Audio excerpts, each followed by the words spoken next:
क्या बोल रहा था मैं? Good afternoon to all of you. So we are in the lecture number 4. This lecture number 4 is totally dedicated to depreciation and capital gain.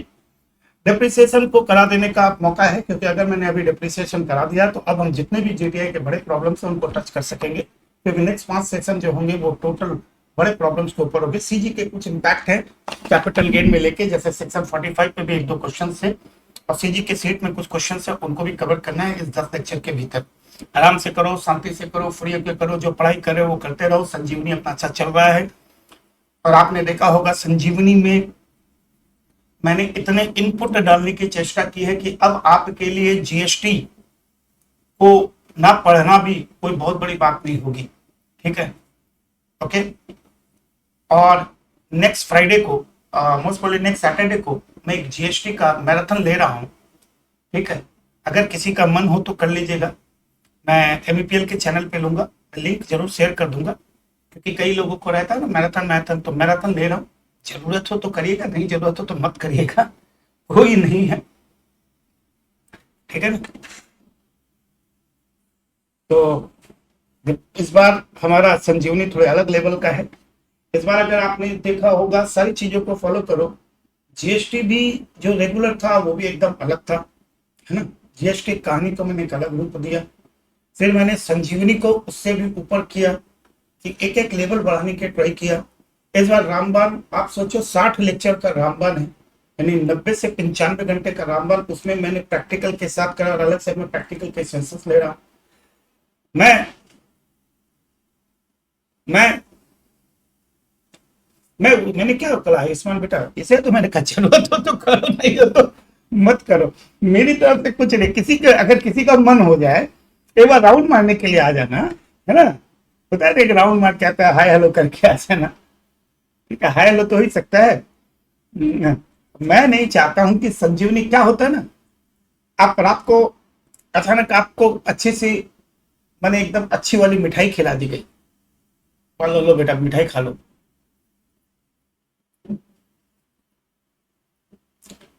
ठीक है ओम, ठीक है, मिठाई खिला दी और मिठाई के बाद आपकी फेवरेट चीज मैंने दी, बोला कॉफी पियोगे, तो तुम क्या बोलो, ना ना यार इतनी अच्छी मिठाई खा ली, अब कॉफी से स्वाद चेंज हो जाएगा, नहीं चाहिए। तो बस वही हालत है। मैंने आपको पहले अच्छी मिठाई खिलाई, फिर दुनिया की सबसे अच्छी मिठाई खिला दी, अब मैं तुमको बोल रहा हूँ कॉफी पी लो, तो कॉफी पीने की जरूरत नहीं है।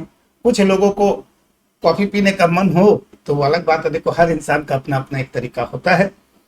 ठीक है, किसी के खाने पीने पे तो हम रोक लगा नहीं सकते हैं, किसी की सोच पे रोक लगा नहीं सकते, but the fact is that यही सही है जो मैं एग्जांपल आपको दे रहा हूँ। हाँ, अब ये डिप्रिसिएशन करा दो बेटा, तभी तो बड़े सम का टेस्ट ले सकूंगा ना।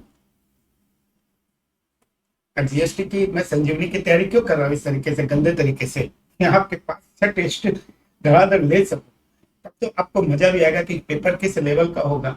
ठीक है ना। इसलिए संजीवनी में मैंने बहुत कुछ कवर करने का ट्राई किया, बहुत कुछ कवर किया है। मतलब आप अगर ध्यान से देखो तो कल रजिस्ट्रेशन के टॉपिक में मैंने ऐसे ऐसे प्रॉब्लम्स को जन्म दिया, मैंने ऐसे ऐसे प्रॉब्लम्स को कवर किया कि कहीं पे भी कोई भी तरीके का कोई भी त्रुटि मेरी तरफ से न रहे।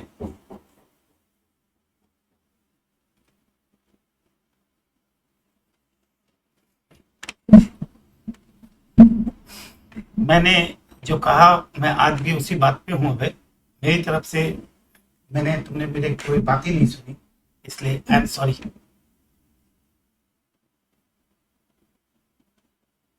Thank you. चल, भगवान का नाम लीजिए, चाय याद करिए।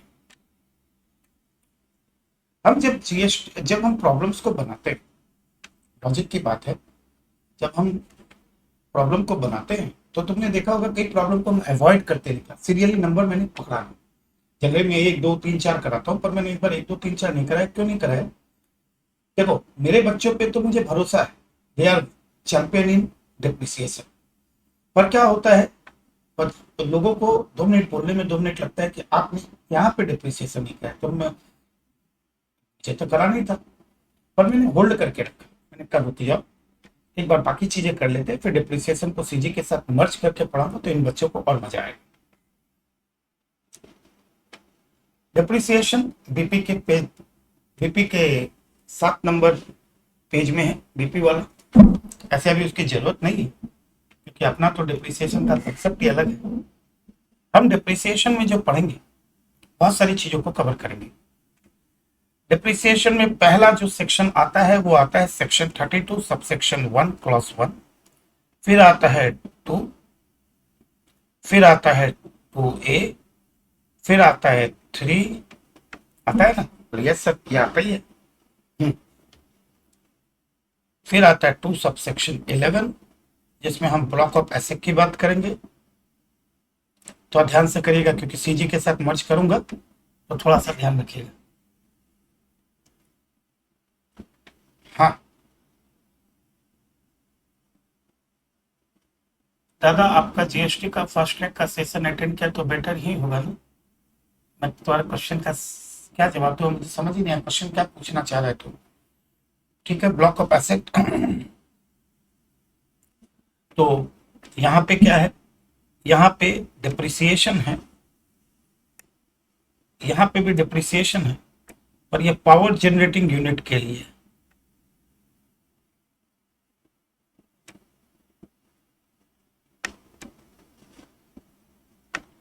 और इसी का छोटा भाई यहाँ पे आता है। इसको पढ़ते पढ़ते अपने को एक और डिप्रिसिएशन पढ़ना पड़ता है जिसका नाम है टर्मिनल डिप्रिसिएशन। ये नॉर्मल डिप्रिसिएशन की बात करता है और ये एडिशनल डिप्रिसिएशन की बात करता है।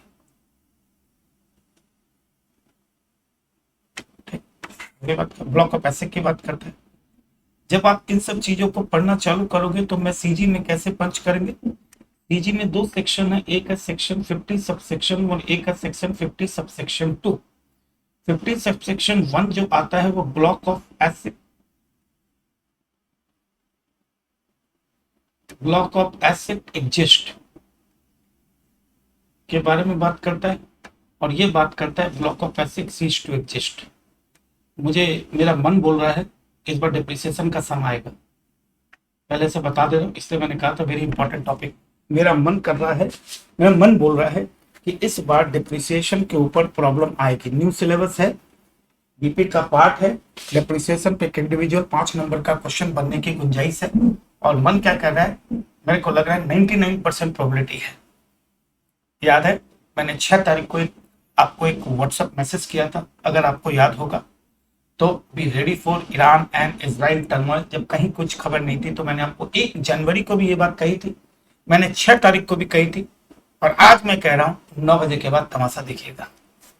आफ्टर 9 o'clock, कितने बजे, 1 बजे है, 9 बजे के बाद देखिएगा। ठीक, तो ये कहता है कि इनकम टैक्स में डिप्रिसिएशन, मैंने डिप्रिसिएशन के समय एक चीज का, कई बच्चों की बहुत नाजुक स्थिति है डिप्रिसिएशन में, कईयों को ये भी नहीं पता है। कई लोग क्वेश्चन कर रहे थे, इवन मुकुंद जायसवाल जैसा स्टूडेंट जो इतना ब्रिलियंट है, उससे भी एक दिन पूछा इंडिविजुअली क्यों लिया है, उसको नंबर ऑफ डेज में क्यों नहीं बांटा, अनेडा में डिप्रिसिएशन करा रहा था। ब्लॉक ऑफ ऐसे कभी आइडिया नहीं रखते हो तुम लोग, तो बड़ी गड़बड़ वाली बात है। तब मैंने कुछ स्टूडेंट जो रेगुलर वाले और बड़े इंटेलिजेंट है, अगर वो ऐसे सिली क्वेश्चन पूछते तो थोड़ी सी क्या ना डर बैठ जाता है आदमी के।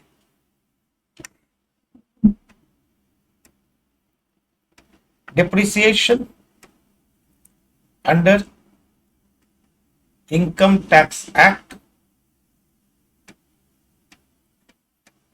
depreciation under income tax act is computed on block of asset। Block के ऊपर कैलकुलेट होता है ना बेटा, तो यहाँ नंबर ऑफ डेज तो एक छोटा सा पॉइंट है।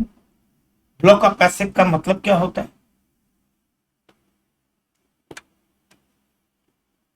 ब्लॉक ऑफ एसेट का मतलब होता है जैसे तुम लोग हो, same nature of asset, same nature of asset, सबके सब एंटर दे रहे हो, same rate of depreciation, same rate of depreciation, जिसका रेट भी एक होगा और नेचर भी एक होगा। अब बिल्डिंग और प्लांट एक ब्लॉक में नहीं आ सकती है, इंटर और फाइनल के स्टूडेंट एक ब्लॉक में नहीं आ सकते, फाउंडेशन इंटर के स्टूडेंट एक ब्लॉक में नहीं आ सकते, ठीक है ना, वही वाली बात है। तो ब्लॉक ऑफ एसेट जब मैं करने जाऊं तो मैं कहता हूं प्लांट एंड मशीनरी। कहा मैंने मैंने कहा ए भी मेरे पास है, मेरे पास बी भी है, मेरे पास सी भी है, मेरे पास डी भी है, मेरे पास ई भी है, मेरे पास एफ भी है, मेरे पास जी भी है, मेरे पास एच भी है, मेरे पास आई भी है। मैंने कहा प्लांटर में से इसके ऊपर 15% का रेट है, इसके ऊपर 15% का रेट है, इसके ऊपर 10% का, ऐसे रेट प्लांटर में से का नहीं होता है, मैं एग्जांपल देने के लिए कर रहा हूँ। यहाँ पे 10 है, यहाँ पे 20 है, यहाँ पे 20 है, यहाँ पे 10 है, यहाँ पे 15 है और यहाँ पे 15 है, इस तरीके का है। तो मुझे इसका ब्लॉक बनाना पड़ेगा, ब्लॉक 1, ब्लॉक 2 और ब्लॉक 3, अलग अलग कैलकुलेशन करना पड़ेगा। ब्लॉक 1 में मैं रखूंगा 10% को, ब्लॉक 2 में रखूंगा मैं 15% को, ब्लॉक 3 में रखूंगा मैं 20% को। 10% में मैंने किसको लिया, सी और डी को लिया और आगे जाके जी को लिया। ए को लिया, मैंने बी को लिया, ए को लिया, बी को लिया, फिर एच और आई को लिया और उसमें लिया मैंने किसको, ई और एफ को। ये आपका ब्लॉक बन गया। This is the block of asset. तो same nature of asset with the same rate of depreciation. Nature इसका सबका एक था, प्लांट प्लांट प्लांट है, इसलिए एक को डाल दे ब्लॉक बना दिया। पर तो यहीं पे प्लांट 10% और बिल्डिंग भी 10% है, आप बोलेंगे रेट तो सेम है पर नेचर अलग है, तो ये ब्लॉक नहीं बन सकता है। ओके, यहां से थोड़ा सा ऊपर जाते हैं तो हमें कुछ बात पता चलती है कि मेथड दो हैं, एक को हम लोग WDV कहते हैं और एक को हम लोग स्ट्रेट लाइन मेथड कहते हैं। देखा जाए तो स्ट्रेट लाइन मेथड केवल पावर जनरेटिंग यूनिट के लिए, किसके लिए है, पावर जनरेटिंग यूनिट के लिए। पावर जनरेटिंग यूनिट के लिए क्या है, पावर जनरेटिंग यूनिट के लिए क्या है आपका स्ट्रेट लाइन मेथड। मैं आपको एक और बात बता देता हूं, पर पावर जनरेटिंग यूनिट जिस साल बिजनेस को कमेंस करेगी, ओरली बता रहा हूं, ध्यान से सुनना, पावर जनरेटिंग यूनिट जिस साल बिजनेस को कमेंस करेगी उस साल का रिटर्न फाइल करने के पहले अगर वो ऑप्शन चूज करती है कि मुझे WDV में जाना है, अगर पावर जनरेटिंग यूनिट एप्लीकेशन करती है कि मुझे WDV यूनिट में जाना है, WDV मेथड में जाना है, तो उस साल के रिटर्न फाइल करने के लिए अगर उसने ऑप्शन को चूज कर लिया तो WDV, अदरवाइज स्ट्रेट लाइन जिंदाबाद। यानी कि उसके लिए क्या है, बाय डिफॉल्ट क्या है, देखो डिफॉल्ट मेरे लिए, आपके लिए डिफॉल्ट क्या है WDV, उनके लिए डिफॉल्ट क्या SLM। पर उस डिफॉल्ट से आगे बढ़ के अगर मुझे WDV में जाना है तो जिस साल बिजनेस को कमेंस करूंगा, लॉजिक की बात है, अगर मैंने उस साल SLM कर दिया उसके बाद मैं WDV में तो जा नहीं सकता हूं, लॉजिक की बात है। इसीलिए रूल कहा गया, कॉमन सेंस से कहा गया, लोग इसको रट लेते हैं, कॉमन सेंस लगाओ, जिस साल बिजनेस कमेंस कर रहे हो उस साल के रिटर्न फाइल करने के लिए एप्लीकेशन कर दोगे WDV, तभी अब आगे WDV चलेगा। अगर आपने इस साल SLM कर दिया, अगले साल आप रिटर्न फाइल करने के पहले, वो तो कैसे होगा, क्योंकि ऑलरेडी तुम SLM में जा चुके हो। तो हम और आप क्या है इसमें। अच्छा, पावर जनरेटिंग यूनिट को एडिशनल डिप्रिसिएशन, यही लिख देता हूं नहीं तो बाद में मिस हो जाता है। Additional depreciation under section 32 subsection 1 clause 2A allowed if they followed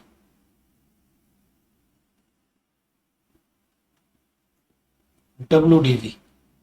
यानी कि एडिशनल डिप्रिसिएशन जिसकी बात अभी हम करने वाले हैं, एडिशनल डिप्रिसिएशन भी इसको मिल सकता है अगर वो WDV को फॉलो करेंगे। इस लाइन से क्या निकल के है, अगर स्ट्रेट लाइन फॉलो करेंगे तो no additional depreciation. Straight line को फॉलो अगर उन्होंने किया तो फिर उनके लिए फिर एडिशनल डिप्रिसिएशन के दरवाजे बंद हो जाएंगे। हाँ, WDV अगर वो फॉलो करते हैं तो उनके लिए क्या होगा, मिलेगा। तो पावर जनरेटिंग यूनिट के लिए नॉर्मल डिप्रिसिएशन कौन से सेक्शन में आया, 32 सबसेक्शन 1 क्लॉज 1 में आया। WDV कौन से, नॉर्मल डिप्रिसिएशन तो आपको पता है 2, तो हम यहाँ पे SLM में 32 1 2 पढ़ेंगे और 3 भी पढ़ेंगे, बहुत मजेदार चीज है। ओके सर, अच्छा, इन सब चीजों के बारे में करने के बाद, ये सब जब आप चीजें पढ़ लेंगे तो इनके साथ एक और सेक्शन को डील करेंगे जिसे हम कहते हैं 41 सबसेक्शन 2। बाप रे बाप, कितना कुछ। पहले 31 1 पढ़ेंगे, 42 भी पढ़ेंगे और 3 भी पढ़ेंगे, ठीक है। 41 2 इज बैलेंसिंग चार्ज। क्या है ये, बैलेंसिंग चार्ज के लिए कहा गया। बैलेंसिंग चार्ज कि नेशनल बिजनेस इनकम की बात करेंगे। तो एक छोटे से सेक्शन में इतनी सारी चीजें घुमावदार दी गई है, अगर आपने नहीं समझा तो आप क्योंकि एक टर्मिनल की बात कर रहा है, ये टर्मिनल है। अब टर्मिनल भी आधे लोगों को पता नहीं होता कि टर्मिनल डिप्रिसिएशन क्या होता है। अगर अचानक 4 नंबर 5 नंबर का टर्मिनल ही पूछ लिया, प्रैक्टिकल अप्रोच में ही पूछ लिया, तो लग गई लंका, क्योंकि जहां टर्मिनल होगा वहां बैलेंसिंग चार्ज का क्वेश्चन आएगा। ऐसे अगर क्वेश्चन आ जाते हैं तो आपका कहते हैं ना कि आप 5 नंबर से स्टार्ट करते हो पेपर को, बाकी लोग 0 से स्टार्ट करते हैं। ऐसे क्वेश्चन आएंगे तो maximum of you started with 5 करके 5 आपको मिलेगा। तो पढ़ाई ऐसी करो ना कि आगे वाले आस पड़ोस में से आप 10-15 नंबर पहले स्टार्ट कर, कि आपकी उनकी स्टार्टिंग 0 से होगी, आप 20 नंबर से स्टार्ट कर रहे हो, मुझे 80 का पेपर सॉल्व करना, इस तरीके की पढ़ाई करके जाओ। हो गया? बोले यस सर, एकदम हो गया, एकदम इजी है, चिल्तू है। चल, और भी बातें होंगी, इंपॉर्टेंट बात कर लेंगे। मैं हूं कहा प्रीवियस ईयर 23-24 में, तो असेसमेंट ईयर पता है मुझे बनाना क्या है। मैं बना रहा हूं statement of computation of capital gain. ध्यान से देखना, statement of computation of capital gain, statement of computation of capital gain. ठीक है? ओके सर, आप क्या करते हो? आप सबसे पहले लेते हो ओपनिंग WDV। ओपनिंग WDV कब का? 1/4/2023 का, क्योंकि आप 23-24 से ओपनिंग दिया रहेगा, पिछले साल का क्लोजिंग टर्म क्या आएगा। ऐड आप करते हो परचेज। लोग परचेज करना एक पॉइंट है, पर परचेज इज नॉट इंपॉर्टेंट। एक करोगे एडिशन। ये एडिशन क्या चीज के लिए, मैं तुम्हें बताता हूं। यहाँ पे एडिशन में कई सारे पॉइंट्स से एक पॉइंट जो एग्जाम के लिए इंपॉर्टेंट होता है वो है कि आपने एक साइंटिफिक रिसर्च के एसेट को परचेज किया, आपने साइंटिफिक रिसर्च के लिए उसको यूज किया, उसके बाद आपने यूज करने के बाद आपने बिजनेस में डाल दिया, बिजनेस में यूज किया। बिजनेस में यूज करने का मतलब है जब आप एसआर के एसेट को परचेज करते हो तो 100% का डिडक्शन क्लेम कर लेते हो, उस पर डिप्रिसिएशन नहीं होता, यानी कि बिजनेस के लिए उसे बेहतर बिजनेस में यूज नहीं हुआ, एसआर के लिए यूज हुआ। अगर 3-4 साल यूज करने के बाद आपने कहा चलो मैं इसे बिजनेस में यूज करता हूं, तो आप उसको क्या करते हो, ब्लॉक में डालते हो। तो ब्लॉक में जो डालते हो उसको कहते हैं एडिशन। इस तरह के कई एडिशन होते हैं। आप अमालगमेशन होता है, तो उस केस में आपको अमालगमेटेड कंपनी कई सारे एसेट ट्रांसफर करती है, तो जो रिसिपेंट होता है वो उसे एडिशन में ही तो दिखाएगा, परचेज में तो नहीं दिखाएगा। एक सेकंड,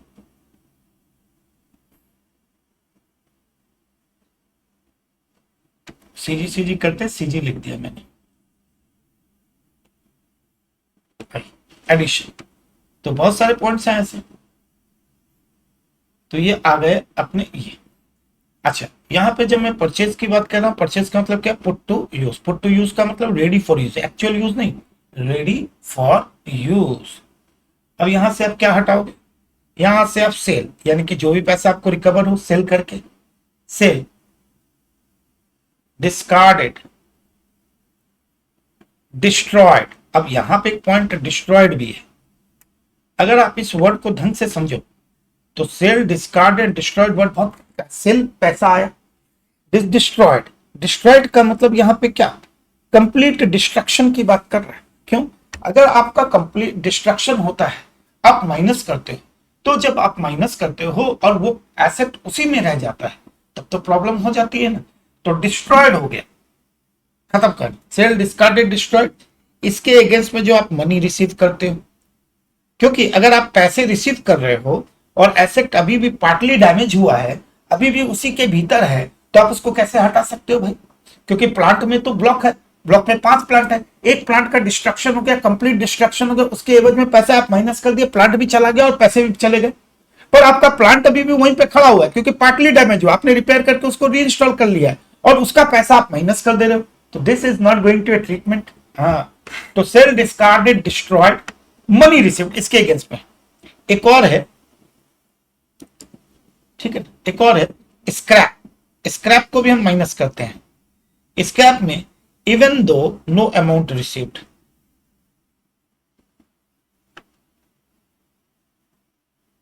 पैसे कुछ नहीं आए,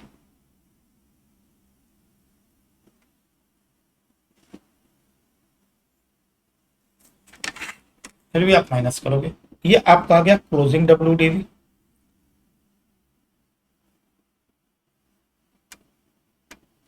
अब आप जो डिप्रिसिएशन कैलकुलेट करोगे इसके ऊपर करोगे, depreciation at the rate of given percentage on closing WDV। इस पे आपने डिप्रिसिएशन क्लेम किया, माइनस किया, तो अगले साल का आपको मिल जाएगा ओपनिंग WDV 1/4/2024 का। I hope everybody is clear. ये जरूर भाई।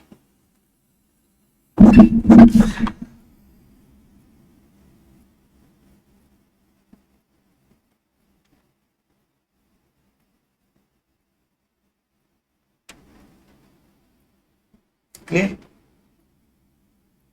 कोई दिक्कत नहीं।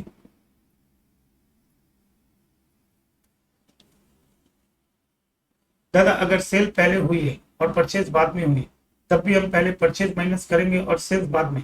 परचेज क्यों माइनस करेंगे, परचेज तो ऐड करेंगे ना।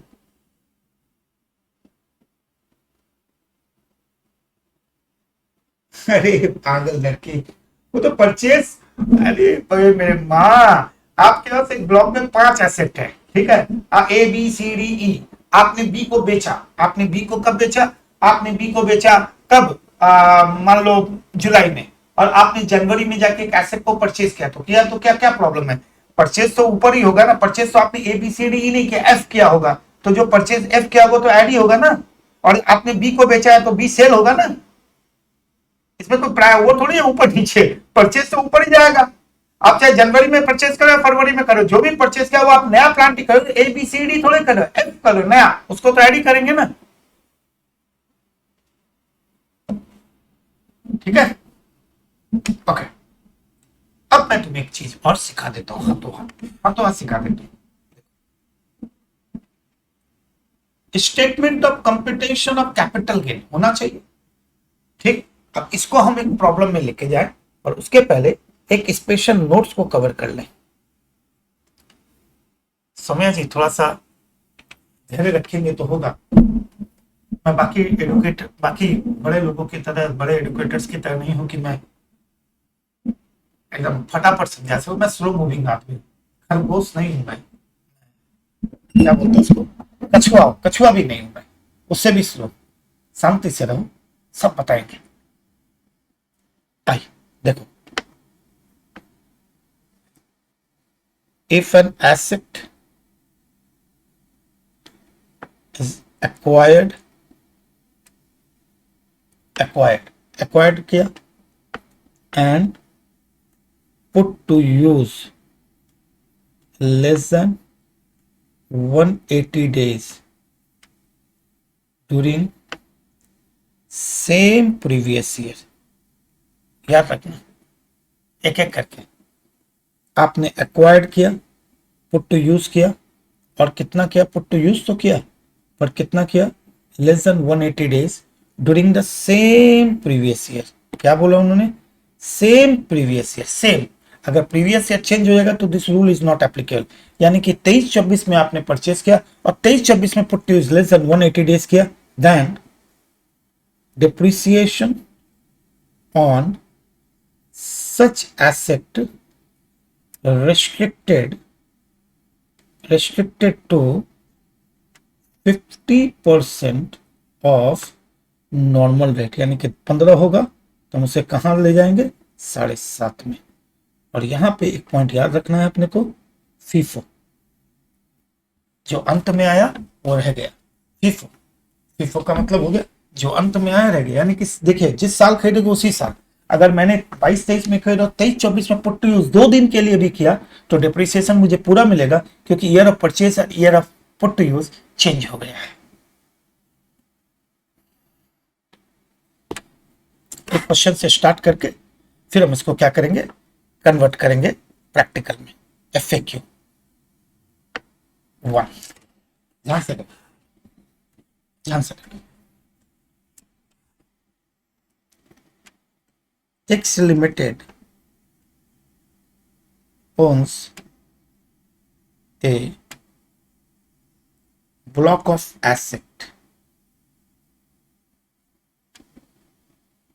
of plant and machinery। इसके भीतर है plant A, B, C and D।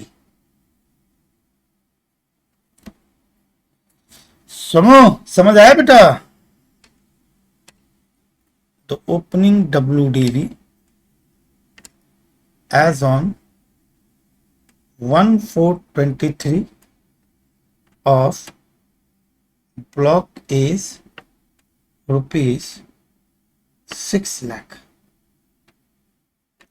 ये 6 लाख जिसका है, बोलो हर्ष, ओमकार, दीक्षा, निशांत, नाड़ू, अभय, अरुण भाई, ज्योति, कृपालु, ठीक। उधर में कौन है अभी, तो जो सामने मैसेज दिख रहा है मैं बता दे रहा हूँ।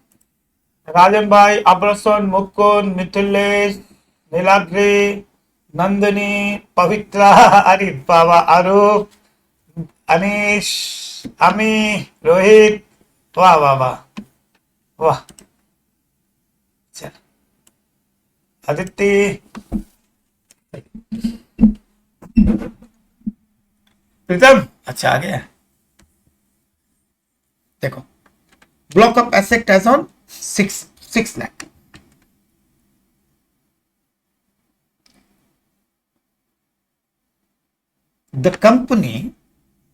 the company acquired plant E and F for rupees 2 lakh and 3 lakh as on 10th of June 2023. X Limited, नहीं यहीं से कर देते ना, 10 to, and put to use the same as on 10th August 2023 E and 15th of December 23 respectively.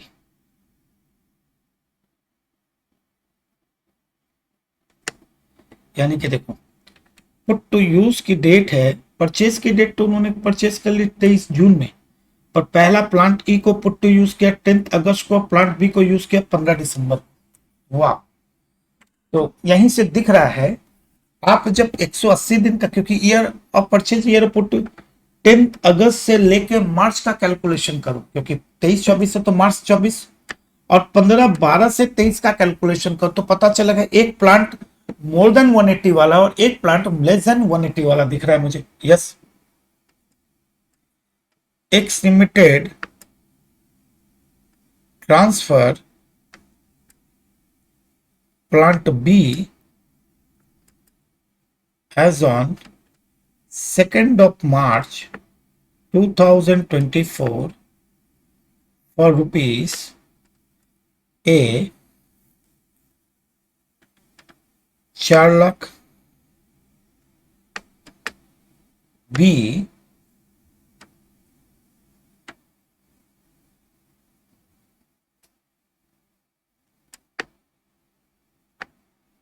7 lakh,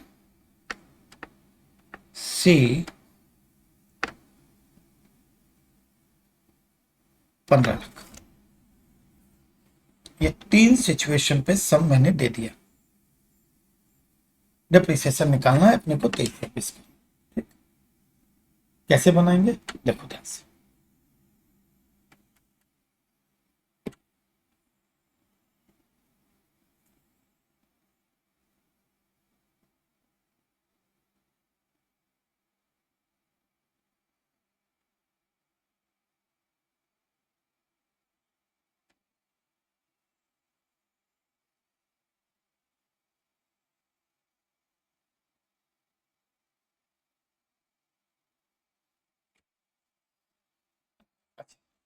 ये problem को solve करके ये दिख रहा है, ये problem is in respect of block exist, क्योंकि ब्लॉक में एग्जिस्ट कैसे बोला सर आपने, आप खुद देखो, ब्लॉक में plant A, plant B, plant C and D है, आपने प्लांट ई एन एफ खरीदा है और बेचा आपने केवल प्लांट बी को है, तो बाकी प्लांट तो आज भी जिंदा है ना, इसे कहते हैं ब्लॉक एग्जिस्ट।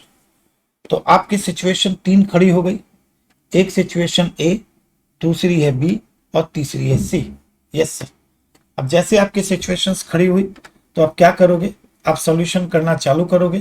तो सॉल्यूशन जब करोगे तो आप सबसे पहले क्या स्टार्ट करोगे, you are calculating for previous year 23-24, आप सबसे पहले लिखोगे ओपनिंग WDV, उस ब्लॉक का ओपनिंग WDV 1423 को कितना है, 1.23 को आपका ओपनिंग WDV है 6 लाख रुपीस का।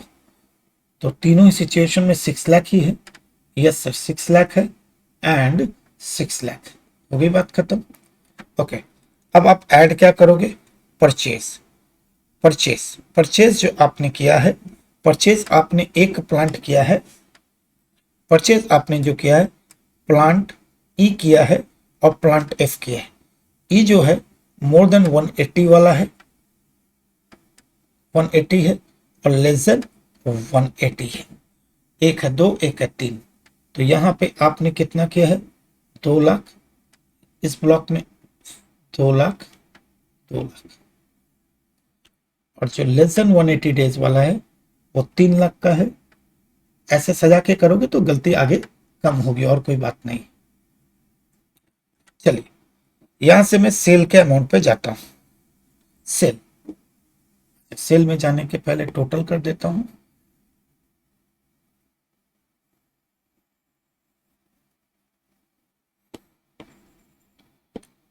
टोटल हो गया 6, 2, 8, 3, 11।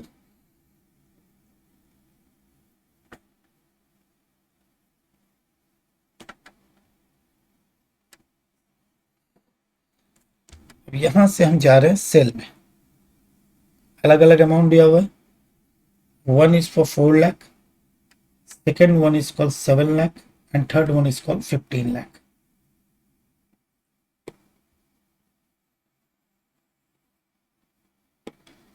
इधर से हम देखेंगे तो क्लोजिंग WDV दिखाई देगा अपने को।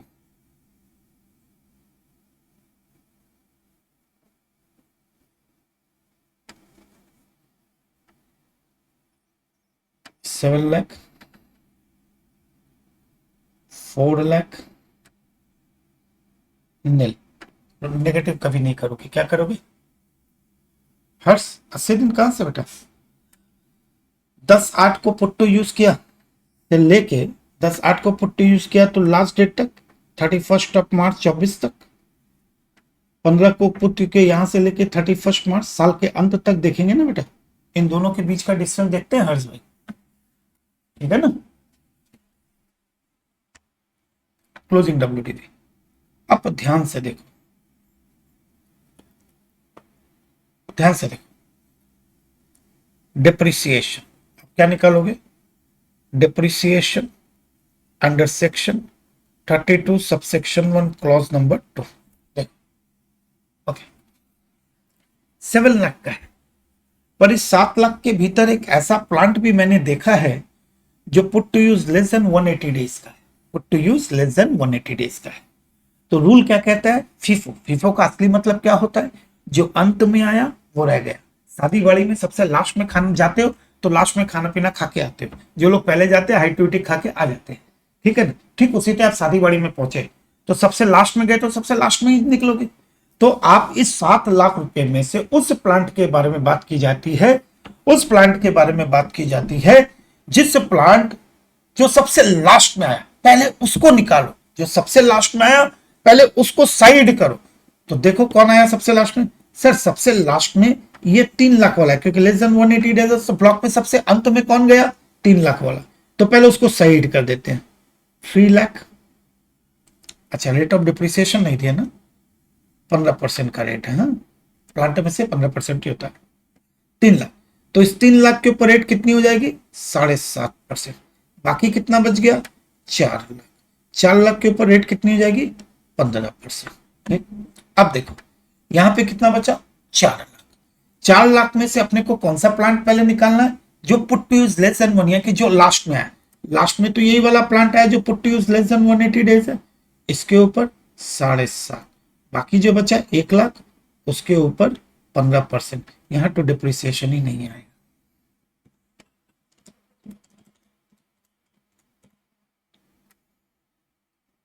$22,500, 60,000, 22,500, 15,000, नील। ओपनिंग WDV 1/4/2024 7 लाख में से 22,500 गया, मैंने 60,000, 6,17,500, 4 लाख minus 22,500 minus 15,000, 3,62,500 and this is नील।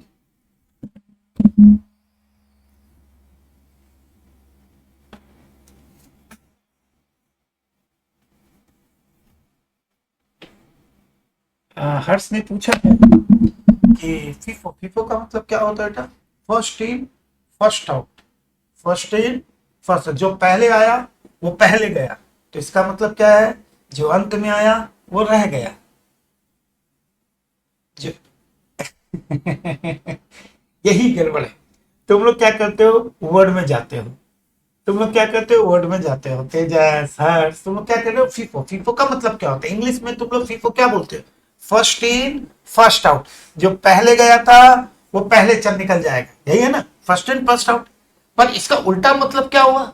हमेशा चीजों को इजी करो, कॉम्प्लिकेटेड क्यों करते हो? इसका उल्टा मतलब क्या हुआ? लिसा ढंग से सुनो, इसका उल्टा मतलब क्या? जो अंत में आया वो रह गया, जो अंत में आया वो रह गया। आई बात समझ में? जो लास्ट, फीफो मतलब हुआ जो फर्स्ट में आया वो चला गया, वो निकल गया, तो इसका मतलब क्या हुआ हिंदी में? जो अंत में आया वो रह गया। बोलो, जो अंत में आया वो रह गया, यानी कि जो लास्ट में आएगा वो ब्लॉक में रह जाएगा, क्योंकि जो पहले आप तो निकल गया ना। समझा तेजस? इसका ज्ञान, ये उल्टा समझने की चीज है। तुम सीधा समझोगे तो घूमोगे। फीफो मतलब फर्स्ट इन फर्स्ट आउट होता है, पर एग्जैक्ट मतलब क्या होता है फीफो का? जो अंत में आया वो रह गया। तो सबसे अंत में क्या आया? लेस देन 180 डेज वाला प्लांट आया। लेस देन 180 डेज वाला प्लांट मतलब ब्लॉक में सबसे लास्ट में कौन है? यही वाला है। सबसे लास्ट में तो यही वाला प्लांट है ना, क्योंकि लास्ट लेस देन 180 डेज है, तो सबसे लास्ट में आया तो रह गया, इसलिए उसको पहले हम लोग क्या करते हैं? साइड कर देते हैं। देखो मैंने साइड कर दिया। फिर जो बच गया वो पुराना वाला है। बोलो, देखो सौम्या तुमको क्या हुआ है? मैं तुम्हारे क्वेश्चंस देख रहा हूं, अजीब अजीब क्वेश्चंस आ रहे हैं। पहले तुमने पहले क्वेश्चन किया कि कैपिटल गेन कहाँ आया, फिर तुमने क्वेश्चन किया रेट याद रखना है क्या, फिर तुमने क्वेश्चन किया कि 180 दिन कैसे कैलकुलेट करेंगे। मैंने तो ऊपर में ही लिख दिया था 180 दिन कैसे कैलकुलेट करेंगे। अलग अलग तो नहीं बोलूंगा ना, एक ही बार मैं क्लास को एड्रेस करूंगा, या अलग अलग एक एक बच्चे का एक एक सेम डाउट को 10 बार बोलूंगा। हर्ष ने भी सेम क्वेश्चन पूछा कि कैसे करेंगे, तो मैंने समझाया। जिस दिन से आपने पुट टू यूज किया से लेके मार्च 31 तक हो गया ना बेटा। आपने पुट टू यूज 10 अगस्त को किया, तो आपका ईयर कौन सा प्रीवियस है? 23-24, तो 23-24 का लास्ट दिन क्या है? 31 ऑफ मार्च। यहां से यहां तक के बीच का गैप, यहां पुट टू यहां तक कितना होता है? 180 दिन।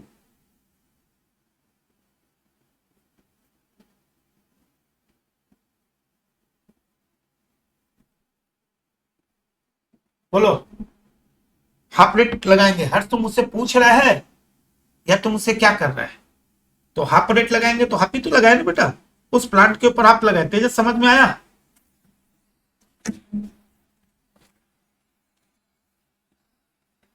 तुमको आया समझ? हर्ष क्लियर है? तो जो अंत में आया वो रह गया। अब तुम लोग भी कई मैक्सिमम लोग डिप्रिसिएशन यहां करके रखे हैं। अबे हैं? छोड़ो ना, फिर ज्ञान दे रहा है। 45 मिनट तुम्हारे कारण लेट किया, ज्ञान मत दे, बैठ के निकाल दूंगा फिर। जिसका जो मन वो पूछेगा।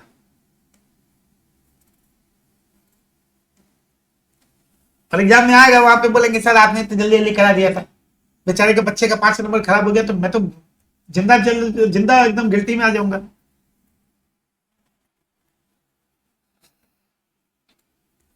किसी के मन में कोई डाउट है? ये देखो, ये लड़की को हुआ क्या है?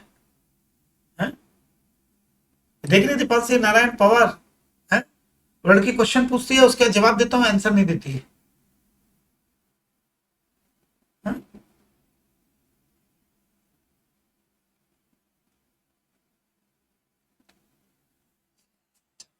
अरे मैडम,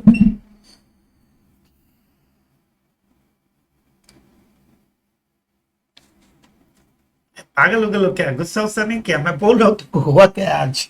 3 क्वेश्चन पूछे, कोई अजीब अजीब क्वेश्चन पूछे। नंबर 1 कैपिटल गेन का क्या हुआ, नंबर 2 मेरे को क्या सेक्शन याद रखना है, नंबर 3 ये कैलकुलेशन कैसे होगा।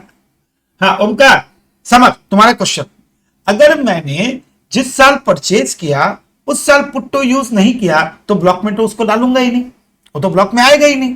पुट टू यूज जब करूंगा तब आएगा, और पुट टू यूज मैंने अगले साल किया तो अगले साल ब्लॉक में जाएगा, पर डिप्रिसिएशन भी 100% होगा क्योंकि year of put to use and year of purchase change हो गया है। और बोलो। उफ, बाप रे बाप। अब मैं क्या बोल रहा हूं, कई बच्चे जो नए हैं वो लोग एक जगह घबराएंगे जब मैंने ये कहा जो अंत में आया वो रह गया, जो अंत में आया वो रह गया, ठीक है ना, वो अंत में आया वो रह गया में घबरा गए होंगे।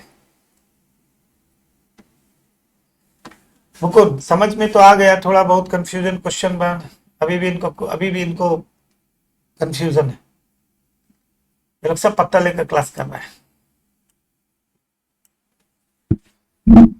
इससे इजी और क्या इंसान बताएगा भाई, इससे इजी पुट टू यूज क्या बताएगा। और कहानी जो अंत में आया रह गया, और अंत में एक ही कौन सा प्लांट आया जो put to use less than 180 days है, उसको पहले निकालो, उसको साइड करो, साइड कर दिया, उसके ऊपर आधा बाकी के ऊपर पूरा।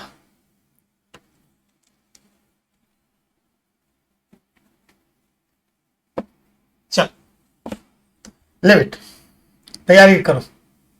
आयुष्मान बकवास ना कर, शांति से देख। इनके सब क्या हरिद्वार की टिकट, सही बोल रहे हो। देखो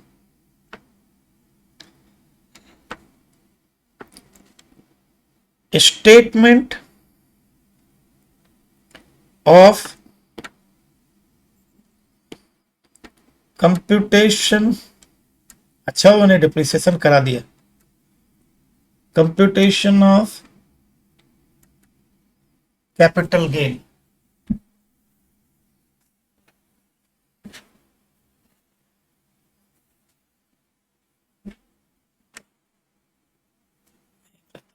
क्या फर्क पड़ता है। देख प्रथम एक बात देता था, तुम मेरे पास आए तो मेरी जिम्मेदारी बनती है, ठीक है ना। वो बाकी बात है कि 80% क्राउड उसको समझता नहीं है, 20% समझता है जो क्लास अटेंड करता है रेगुलरली, बाकी का तो कोई अता पता ही नहीं है, यहां तक खबर भी नहीं कि कौन क्या कर रहा है। चल live it. Statement of computation, ध्यान से सुनना, ये बड़ा खतरनाक चीज सिखा रहा हूं। और कौन सा सेक्शन यहाँ पे एप्लीकेबल हो गया, 50 सबसेक्शन 1। इस बार ठीक से देखना, क्योंकि क्योंकि ब्लॉक एग्जिस्ट करता है। अभी थोड़ी देर पहले मैंने फोन किया आयुष्मान को, तो आयुष्मान ने पूछा, मैंने पूछा आयुष्मान क्या करा, बोला सर क्लास की तैयारी कर रहा हूँ, थोड़ा एक्सरसाइज कर रहा हूं। क्लास के एक्सरसाइज से क्या लेना देना, बोला टैक्सेशन है, थोड़ा सा दिमाग को खोल के रखना पड़ता है, इससे पहले से थोड़ा मेडिटेशन कर लेता हूँ।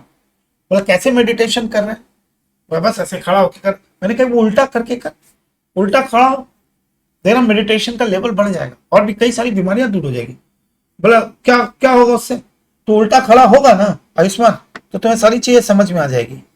डिप्रिसिएशन में जब कैलकुलेट कर रहे हो तो आप क्या करो, opening add purchase less sale, और सीजी में अपने आप को उल्टा कर दो, उल्टा, ठीक उल्टा करो, देखो और ज्यादा बुद्धि बढ़ जाएगी। मतलब कैसे बढ़ेगी, देखो कैपिटल गेन कैसे कैलकुलेट करते हैं, sale minus index cost acquisition, index cost improvement and EOT, sale minus करते हैं, और डिप्रिसिएबल एसेट इंडेक्स तो लगेगा नहीं, इसलिए क्या करेंगे, ठीक इसको उल्टा कर दो, माने इसको उल्टा कर लो ऐसे, क्या उल्टा करोगे तो क्या होगा, sale minus opening minus purchase, खत्म हो गया कैपिटल गेन।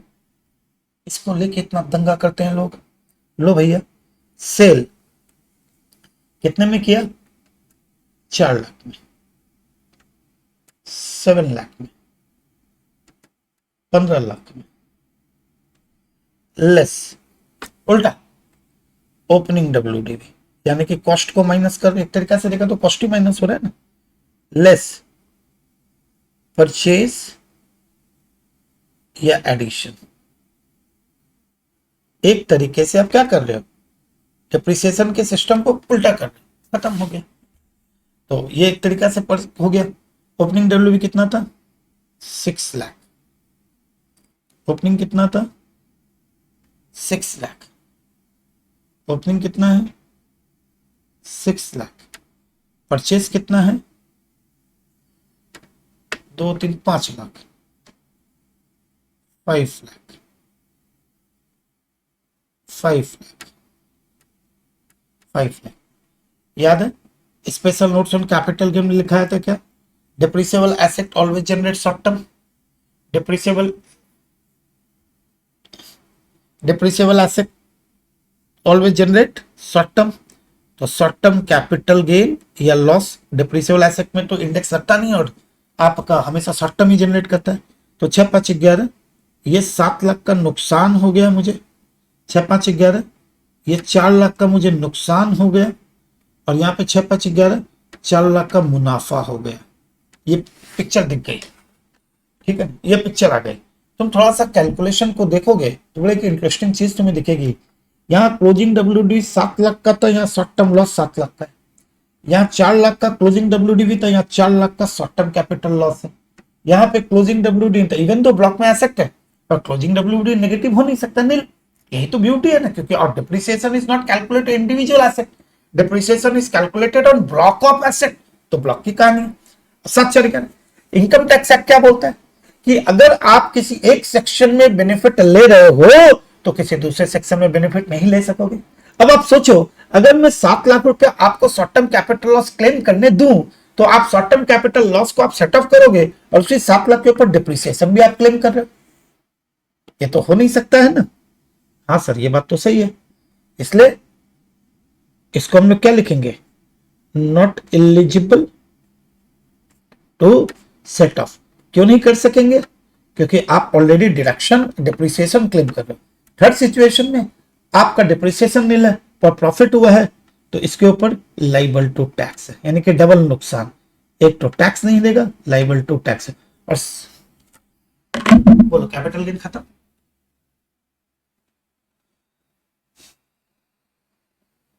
कैसा लगा? अलग तरीके का था सब कुछ।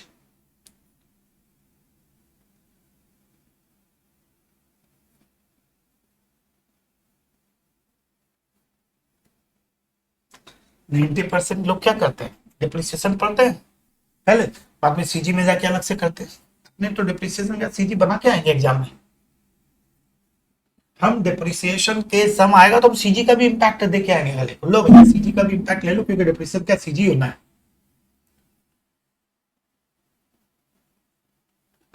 अगर आप का पहले सिचुएशन में 7 लाख का लॉस हुआ सौम्या और दूसरे सिचुएशन में 4 लाख का लॉस हुआ और आपको उस लॉस का बेनिफिट नहीं मिलेगा, you will not get benefit of श्रीकांत सृष्टि, you will not get a benefit.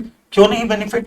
क्योंकि इनकम टैक्स बोलता है किसी एक सेक्शन में अगर आप बेनिफिट लेते हो तो दूसरे सेक्शन में आप नहीं ले सकते हो। आप इसी 7 लाख के ऊपर ध्यान से देखो, इसके ऊपर आप डिप्रिसिएशन क्लेम कर रहे हो ना, डिप्रिसिएशन क्लेम कर रहे हो ना, तो आपको लॉस का बेनिफिट नहीं मिलेगा। ये जो आया आप मिला के देखो ना, यही तो क्लोजिंग डब्ल्यूडी भी तो आया ये, इसके ऊपर तो तुम डिप्रिसिएशन ले रहे हो। फिर आप बोलोगे सर मैं डिप्रिसिएशन नहीं लूंगी, मैं डिप्रिसिएशन नहीं लूंगी, मैं डिप्रिसिएशन नहीं लूं, तुम बोलोगी ना डिप्रिसिएशन मैंडेटरी है, तुमको डिप्रिसिएशन तो लेना ही पड़ेगा। Even return file without claiming depreciation, department को डिप्रिसिएशन क्लेम करके इनकम कंप्यूट करता है, आप कुछ कर नहीं सकती है। और बोलो आयुष्मान, क्लियर हुआ? आई नो तुम्हारे मन में दुख हो रहा होगा कि यहाँ एसेट है तो मैं क्या करूं, पर क्लोजिंग डब्ल्यूटी नेगेटिव ही हुआ ना। सोचो तुम्हारी तकलीफ देखो, इसमें आज भी ए है, सी है, डी है, ई है, एफ है, पर डिप्रिसिएशन नील है। डिप्रिसिएशन भी नील और उल्टा कैपिटल गेन पर टैक्स भी देना है आपको।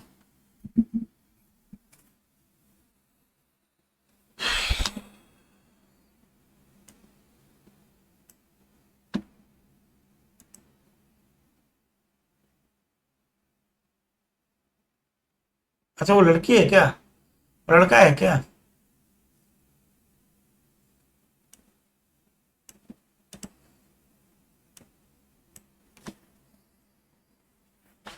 हाँ?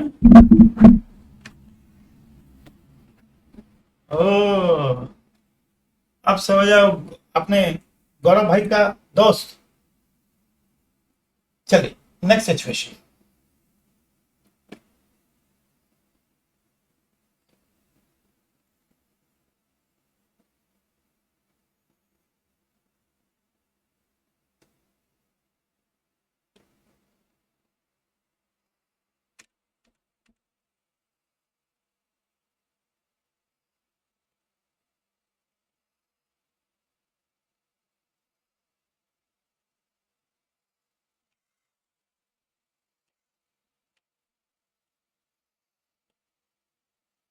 FAQ 2, ध्यान से देखो। नेक्स्ट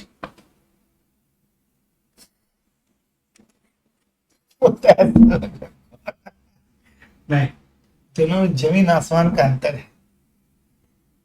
लोग जब बाकी लोग जितने भी बच्चे हैं ना, जब क्वेश्चन पूछते हैं तो क्वेश्चन पूछते हैं, और गौरव भाई जब क्वेश्चन पूछता है तो क्वेश्चन पूछता है, बताता है या ऑर्डर देता था। फिर भी तुम सोचो, फिर भी एक चीज सोचो, एक बात सोचो, लोग कहते हैं कि भैया गुस्सा हो रहे हैं, पर कभी तुम लोगों ने सोचा है 50 लेक्चर, 49 लेक्चर था वो, 49 या 58 लेक्चर तक मैंने उसके पहले से लेके 50 लेक्चर तक, यानी कि नियरली 75 घंटा मैंने उसको एंटरटेन किया, हर क्वेश्चन का जवाब दिया, गंदे से गुंदा, उसने गंदे से बात की, गंदे से पूछा, फिर भी मैंने उसे दिल से जवाब दिया। क्यों दिया? क्योंकि मेरा स्टूडेंट।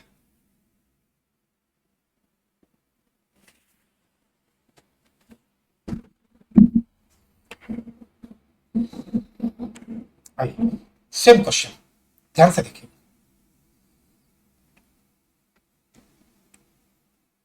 टाइम वेस्ट नहीं कर रहा हूं, इसलिए मैं इसको पूरा कर रहा हूं। ये सब चलो कोई दिक्कत नहीं, इसमें चेंज नहीं करेंगे, इसको चेंज करेंगे थोड़ा सा।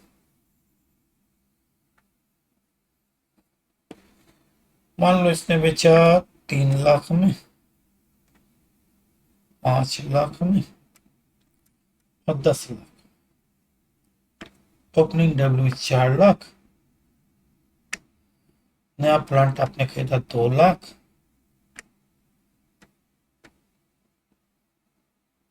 हम्म, 1 लाख,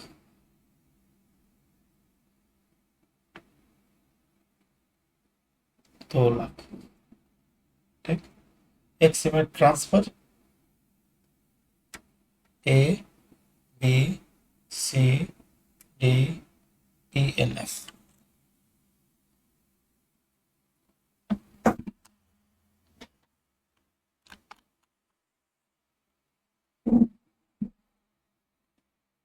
तुम थोड़ा ज्यादा नहीं बोल रहे हो भाई। जिंदगी का एक बहुत अच्छा चीज क्या है पता है बेटा भाई? है, जिंदगी में सबसे अच्छी चीज क्या पता है? कभी भी गलतियों किसी की माने कभी भी कोई चीज हो तो उसकी गलतियां दूसरों पे डाल देना। अगर संसार में कोई चीज होती है, गलत होती है ना मेरे साथ, तो मेरे मेरे कारण नहीं होती, किसी दूसरे के कारण नहीं होती। तो गौरव ने क्वेश्चन पूछा, आपने उसे एंटरटेन किया, हर क्वेश्चन का जवाब दिया, उसके कारण रामबन क्लासेस थोड़ी ज्यादा हो गई। नहीं, किसी की गलती क्यों बोल रहे हो? मेरी गलती होगी? बहुत आसान है बेटा, कि आपसे कोई गलती हो तो दूसरों पे थोप दो। दुनिया का सबसे इजी काम यही है। दुनिया का सबसे कठिन काम क्या है पता है? गलती हो तो उसको एक्सेप्ट कर लो, कभी दूसरों को मत बोलो कि तुम्हारे कारण ऐसा हो। जिंदगी में कभी भी किसी दूसरे के कारण कुछ नहीं होता, जो होता है अपने कारण ही होता है।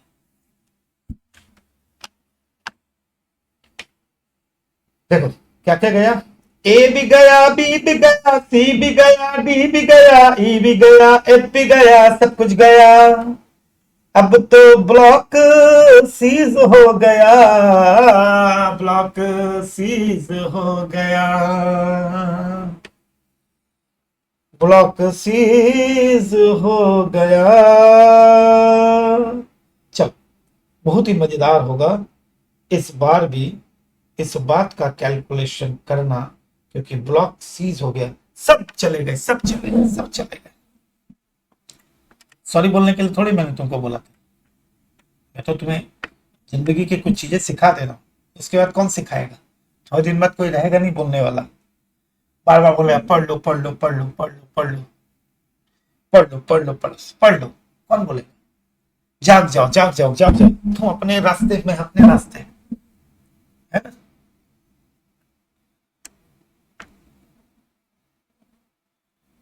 Opening WDV as on 1/4/2003, 4 lakh रुपया, 4 लाख रुपया, 4 लाख रुपया। Add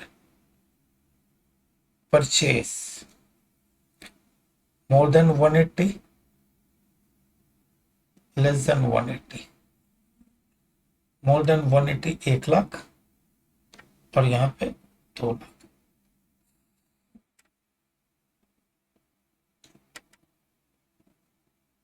same purchase and put to use कर दिया मैंने।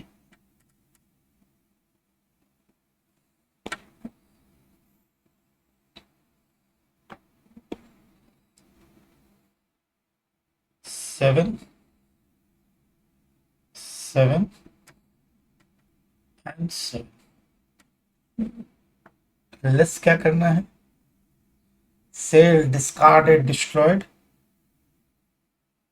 3 लाख 5 लाख एंड 10 लाख।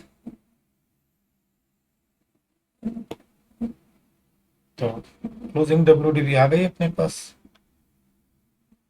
7 में से कितना आ गया नहीं, क्लोजिंग डब्ल्यूडीवी आ गई। यहाँ पे भी नील दिखाओ, यहाँ पे भी नील दिखाओ, यहाँ पे भी नील दिखाओ। क्यों? जब आपने सारे के सारे प्लांट ही बेच दिए तो क्लोजिंग डब्ल्यूडीवी काहे का? सारे प्लांट ही बेच दिया ना, क्लोजिंग डब्ल्यूडी काहे का? ओपनिंग डब्ल्यूडी का कोई मतलब ही नहीं है। अब अगर मैं इसी जगह कैपिटल गेन कैलकुलेट करूं, कई लोग डिप्रिसिएशन निकालना चालू कर देंगे। अरे डिप्रिसिएशन किस चीज का? आ गया कार्तिक? क्लियर है कार्तिक भाई? है? मैं क्या क्लोजिंग डब्ल्यूडी करूं जब ब्लॉक ही नहीं है? मैं किसको पढ़ाऊंगा? कल मान लो तुम लोग कोई नहीं है, ना पवार आया, ना अरुण आया, ना अभिषेक आया, ना कार्तिक आया, ना नारायण, ना प्रत्यांशी आई, ना अदिति आई, ना दीपांशी आई, कोई नहीं आया कल पढ़ने, मैं किसको पढ़ाऊंगा? हमारी हालत उस नेता की तरह की, खाली मैदान में हम लोग कुछ कर नहीं सकते। तो यार जब ब्लॉक में कोई एसेट ही नहीं तो किसके ऊपर डिप्रिसिएशन? क्लोजिंग डब्ल्यूडी कहां से क्लोजिंग डब्ल्यूडी? चल, सेल कंसिडरेशन 3 लाख 5 लाख 10 लाख। और अगर मैं मान लो क्लोजिंग डब्ल्यू लिख भी दूं कार्तिक भाई, यहाँ पे 4 लाख 2 लाख, डिप्रिसिएशन तो नहीं मिलेगा ना, क्योंकि ब्लॉक सीज टू एग्जिस्ट। और नियम के इस बात से क्या पता चला कि जिस साल मैं प्लांट को बेचूंगा, हिंदी में याद रखो, the year in which asset is sold, जिस साल एसेट को बेचा जाएगा, the year in which asset is sold, the year in which asset is sold, no depreciation. उस एसेट के ऊपर कोई डिप्रिसिएशन नहीं मिलता। Sold no depreciation such asset. अपने दिमाग में एक चीज को डाल लो इनकम टैक्स का। इवन आपने 365 में से 300 दिन एसेट को यूज किया है और बेच दिया, आपको एसेट डिप्रिसिएशन नहीं मिलेगा, क्योंकि रूल क्या कहता है? डिप्रिसिएशन केवल क्लोजिंग डब्ल्यूडीवी पे मिलता है, और जो प्लांट निकल गया वो तो क्लोजिंग डब्ल्यूडीवी में नहीं है ना। अब जब वो है ही नहीं तो डिप्रिसिएशन काहे का? कौन? ये भी रटो मत, सोचो। अगर डिप्रिसिएशन किस पे? क्लोजिंग पे। अब क्लोजिंग का मतलब क्या हुआ? जो प्लांट मेरे पास आज के टाइम में है, जो प्लांट निकल गया, 360 दिन यूज करके भी निकल गया ना, कहानी में ट्विस्ट ही नहीं, खत्म करो उसको। Less opening WDV, less purchase. Opening WDV 4 lakh 4 lakh and 4 lakh. Purchase दोनों को जोड़ दो, 3 लाख 3 लाख एंड 3 लाख। क्या निकल गया picture? 4 lakh 4 2 lakh 3 lakh. Short term capital gain और लॉस। अब मैं बोल सकता हूं आराम से इन दोनों के लिए eligible to set off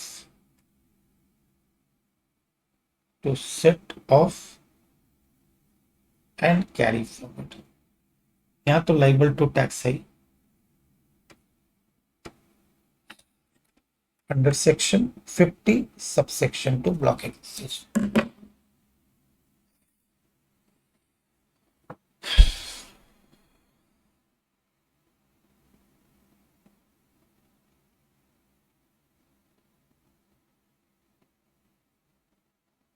मजा आया? डेप्रिसिएशन क्लियर हुआ? आप समझ में आया? डेप्रिसिएशन के साथ सीजी का इम्पैक्ट कुछ नहीं, अलग से कुछ नहीं। डेप्रिसिएशन बनाया मतलब सीजी बन गया। अगर आप डिप्रिसिएशन बनाते हो तो इसका मतलब सीजी बन गया।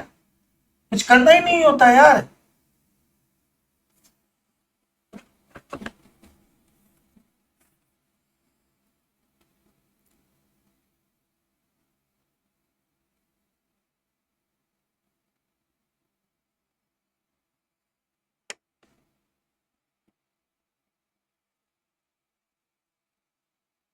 नहीं, कृपालु कुछ नहीं कर सकते हो।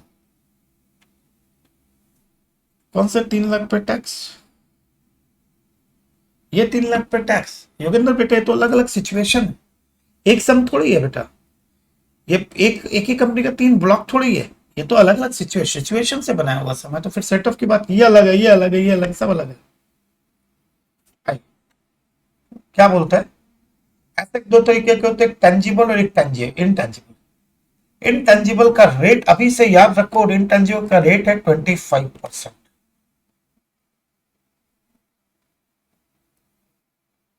हाँ, आपने जब एक सेक्शन में बेनिफिट नहीं लिया तो दूसरे सेक्शन में तो बेनिफिट मिलेगा ना तेजस।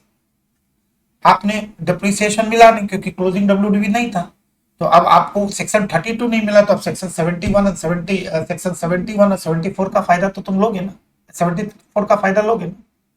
याद रखना, इनटेंजिबल एसेट का रेट और कुछ एक रेट याद रखो। जैसे टेंजिबल में क्या हो गया? बिल्डिंग, फिर क्या हो गया? प्लांट एंड मशीनरी, फिर क्या हो गया? फर्नीचर एंड फिक्चर, फिर क्या हो गया? मोटर कार, फिर क्या हो गया? बुक्स, फिर क्या हो गया? कंप्यूटर। ये रेट आपको इतना का तो रेट याद रख के जाना चाहिए, दिमाग में आ जाना चाहिए। बिल्डिंग के ऊपर 10, प्लांट मशीनरी पे 15, फर्नीचर पे बताओ, मोटर कार पे 15, बुक्स पे 40, कंप्यूटर पे 40। ये रेट आपके खून में होनी चाहिए। Building 10, plant 15, motor car 15, motor car पूछता बहुत है, बुक्स के ऊपर 40, कंप्यूटर पे 40, फर्नीचर पे कितना है रे भाई? फर्नीचर पिक्चर पे नारायण, यस, फर्नीचर पे भी डिप्रिसिएशन सेम होता है 10%।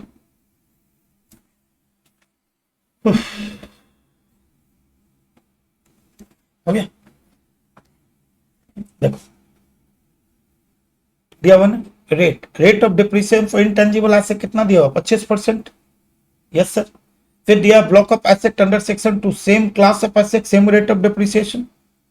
कंडीशन क्या है? रेगुलर क्लास की तरफ पढ़ा रहा हूं। Condition for allowability of depreciation क्या है? Ownership, the asset shall be wholly और partly owned by the asset. अगर पार्टली है तो आप डिप्रिसिएशन भी आपको पार्टली ही मिलेगा। The asset should be wholly और partly use for the purpose of business, business के लिए यूज होना चाहिए, लॉजिक की बात है। Blocks asset shall fall within the class, छोड़ दो, यूज फॉर द बिजनेस। अच्छा, फिर मैंने क्या बोला था? मैंडेटरी डिडक्शन है, डिप्रिसिएशन लेना मैंडेटरी है, लेना ही पड़ेगा। Okay, actual cost for depreciation, this is a very very important point. आप डिप्रिसिएशन किसके ऊपर कैलकुलेट करोगे? एक्चुअल कॉस्ट के ऊपर। एक्चुअल कॉस्ट दिया गया 43,100। आप ध्यान से देखना। अब आपको एक चार्ट याद है? याद नहीं होगा तो मैं आपको बता देता हूं, याद अगर नहीं है तो मैं बता देता हूं, वहां से मुझे कुछ पढ़ाना है आपको।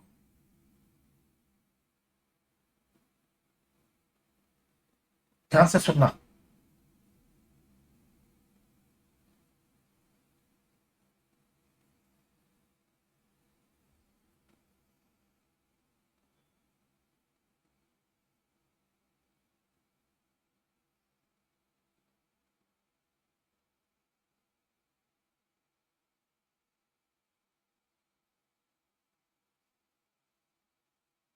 ये देखिए 36 सबसेक्शन 1 क्लॉज 3 बेनिफिशियल आएगा, बेनिफिशियल नहीं, बेनिफिशियल बेनिफिशियरी एक ही बात है, यहाँ पे दोनों वर्ड एक ही आएगा। हाँ आराम से हो सकता है, एक ब्लॉक का लॉस दूसरे ब्लॉक के प्रॉफिट से आराम से एडजस्ट हो सकता है, उसमें कोई दिक्कत नहीं है। अरे सेम बिजनेस तो सेम ही है ना। देखो इंटरेस्ट ऑन बोरोड कैपिटल का जब मैंने प्रोविजन पढ़ाया तो मैंने कहा था माधव प्रसाद जटिया के हिसाब से 3 कंडीशन है, loan must be borrowed, loan must be borrowed for business and it must be interest must be paid और पेबल। अगर लोन आप फाइनेंशियल इंस्टीट्यूशन से लेते हो तो 43B को फॉलो करना है, पेड ऑन और before due date of filing of return, others के लिए करते हो तो नॉट मैंने उसके लिए 43B नहीं। एक पॉइंट जो मैंने लिखा था ये वाला पॉइंट, इस पॉइंट को ध्यान से देखो। आपने मनी बोरो किया, हाँ सर किया, आपने पैसे लिए, आपने प्लांट एंड मशीन को परचेज किया, पुट टू यूज किया, और फिर कमर्शियल प्रोडक्शन के लिए आपने किया। नई कंपनी क्योंकि न्यू कंसर्न है, न्यू कंसर्न में तो कमर्शियल प्रोडक्शन होगा, क्योंकि पुट टू यूज करने से तो नहीं होगा, क्योंकि कैलकुलेटर मुझे बनाना तो 100 200 250 पीस का ट्रायल रन होता है, उसके बाद ही आपका प्रोडक्ट निकल के आता है। तो पुट से लेके कमर्शियल प्रोडक्शन के बीच में ट्रायल रन होता है। तब मैंने क्या लिखा था इस पॉइंट में कि interest paid till commercial production and interest paid after commercial production, till commercial production को हम कैपिटलाइज करेंगे एड विद द कॉस्ट, और आफ्टर कमर्शियल में पीएल में चार्ज कर दूंगा। सेम केस ओल्ड कंसर्न के लिए, तो ओल्ड कंसर्न में पुट टू यूज की डेट को रखा था कि पुट टू यूज तक जो खर्चा होगा उसको कैपिटलाइज, आफ्टर जो होगा उसको पीएल में। ठीक उसी तरीके से अपने दिमाग में एक वर्ड को याद रखो, जब मैं आपको पढ़ा रहा हूं क्या डिप्रिसिएशन, और डिप्रिसिएशन पढ़ा रहा हूं तो डेफिनेटली प्लांट एंड मशीनरी में परचेज किया, बोला हाँ सर आपने प्लांट एंड मशीनरी को परचेज किया। जब मैं प्लांट एंड मशीनरी को परचेज करूंगा तो डेफिनेटली लोन लेके अगर मैंने किया होगा, बोला यस आपने लोन लेके किया, और अगर मैं लोन लेके प्लांट एंड मशीनरी को परचेज कर रहा हूं तो मैं इंटरेस्ट का पेमेंट करूंगा, यस सर आप इंटरेस्ट का पेमेंट करोगे। और जब मैं इंटरेस्ट का पेमेंट अगर करूंगा तो टिल कमर्शियल प्रोडक्शन जो भी इंटरेस्ट होगा मैं ऐड करूंगा, बोला हाँ। तो केवल इंटरेस्ट को मत देखो, नॉर्मल के देखो कि एक्चुअल कॉस्ट का मतलब केवल परचेज प्राइस नहीं होती है, एक्चुअल कॉस्ट का मतलब होता है टिल कमर्शियल प्रोडक्शन या टिल पुट टू यूज, जो भी मैंने खर्चा किया उसको मुझे कैपिटलाइज करना है। इसका मतलब ये होता है जो भी मैंने खर्चा किया उसको मुझे क्या करना है, कैपिटलाइज करना है। जो भी मैंने खर्चा किया उसको मुझे क्या करना है, मुझे कैपिटलाइज करना है। तो कैपिटलाइज जब तक नहीं करोगे, ये खाली एक ही पॉइंट के लिए, पुट टू यूज के लिए। देखो तो एक्चुअल कॉस्ट में क्या हुआ, एक्चुअल कॉस्ट तो आपका परचेज प्राइस तो आई,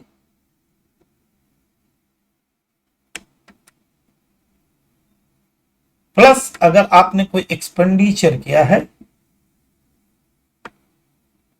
पुट टू यूज तक या कमर्शियल प्रोडक्शन, वो भी आपका ऐड होगा, एक्चुअल कॉस्ट को क्या करेगा, बढ़ाएगा। तो ध्यान से देखो,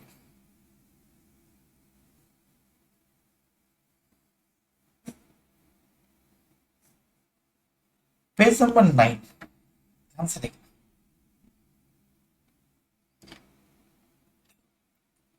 building previously use for private purpose. आप पहले बिल्डिंग को क्या करते थे, अपने रहने के लिए यूज करते थे, तो क्या डिप्रिसिएशन मिलेगा क्या, सोच सोच के बताओ।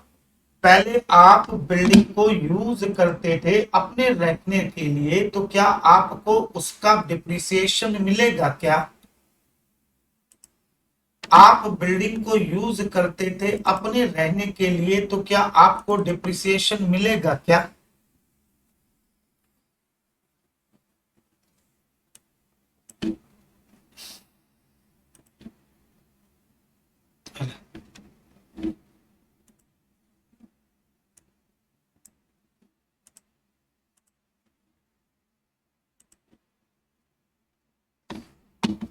लॉजिक की बात है, नहीं मिलेगा सर।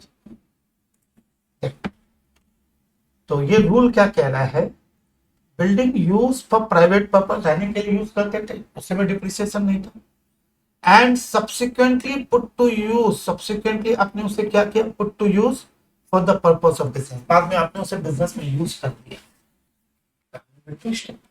एक बिल्डिंग को आपने 5-6 साल यूज किया प्राइवेट पर्पस के लिए, बाद में आपने उसे क्या किया, डाल दिया किसके लिए कि भाई मैं इसे अब बिजनेस में यूज करूंगा। तो अब ये ब्लॉक में तो आएगा, opening WD add purchase addition, addition में आएगा, किस वैल्यू पे आएगा, यानी कि एडिशन होगा ना, यहां से एडिशन होगा। ये जो एडिशन होगा किस वैल्यू पे होगा, इसका एक्चुअल कॉस्ट क्या है, ठीक है ना, इसे कहते हैं explanation 5, because this is determination actual cost different circle, this is explanation. Explanation 5 क्या कहता है कि आपने जितने में बिल्डिंग खरीदी थी या जितने में बनाई थी, as reduce by the notional या deemed depreciation for the period of personal use, जितने दिन आपने पर्सनल यूज किया, मान लो कि उतने दिन आप आंखें बंद करके फील करो कि तब से मैं बिजनेस के लिए यूज कर रहा हूं, तो बिजनेस के लिए अगर उस दिन से यूज करा तो डिप्रिसिएशन करते कहें, तो उस डिप्रिसिएशन माइनस करते इस साल का, जिस साल आप ट्रांसफर करो उस साल को ओपनिंग WD भी आ जाएगा, वही ओपनिंग WD आपका एक्चुअल कॉस्ट हो जाएगा। तो national deemed depreciation, total depreciation that would have been allowable had the building been used for business since its acquisition, अगर उसी दिन से आप उसे यूज कर रहे हो तो मान कि हम उसी दिन से इसको यूज कर रहे हैं अपने बिजनेस के लिए, जिस दिन से मैंने इसे खरीदा था, तो एक नॉशनल उतने साल का आप डिप्रिसिएशन क्या करो, हटा दो, तो आपका ओपनिंग WD इस बार का निकल के आ जाएगा, वही एक्चुअल कॉस्ट हो जाएगी। I hope everybody is clear, है ना, छोटी सी बात है, तो छोटा सा प्रोविजन, आज मैं इन प्रोविजन पे बहुत ध्यान देने वाला हूं, ठीक है ना, क्योंकि क्या होता है छोटा, अभी तो मुद्दा कुछ और चल रहा है ना, तो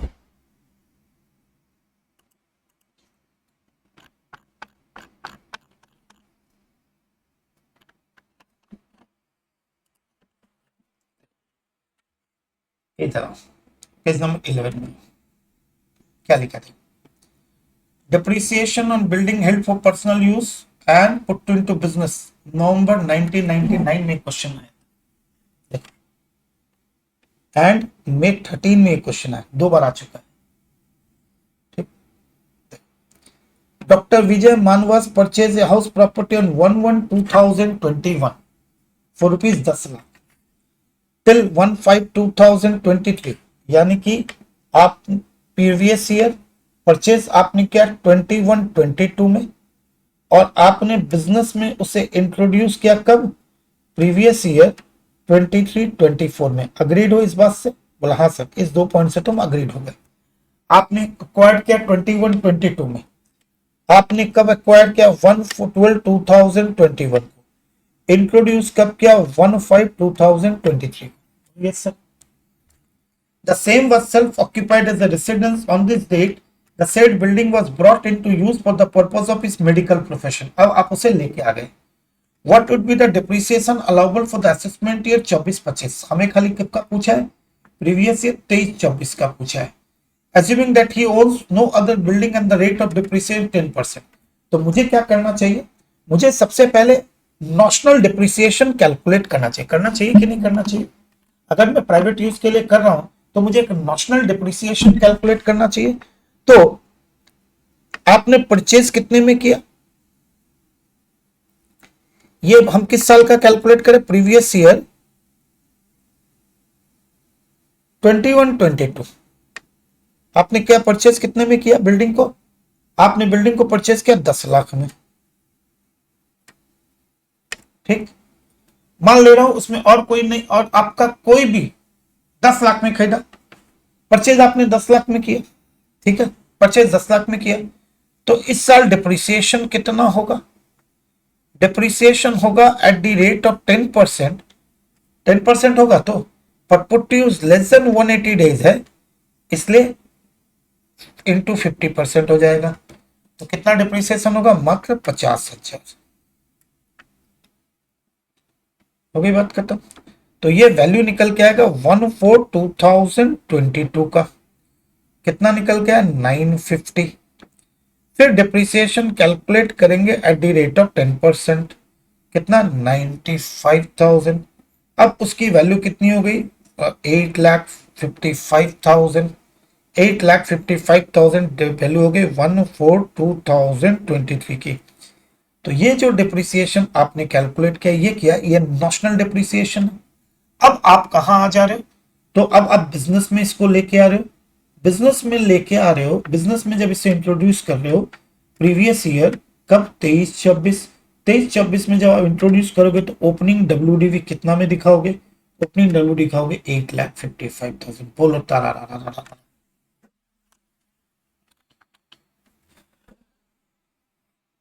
बोलो तारा रा रा रा रा। यानी कि ये सिचुएशन कौन सी सिचुएशन थी? रेसिडेंशियल हाउस प्रॉपर्टी को आपने टू बिजनेस में आपने उसे कन्वर्ट कर दिया।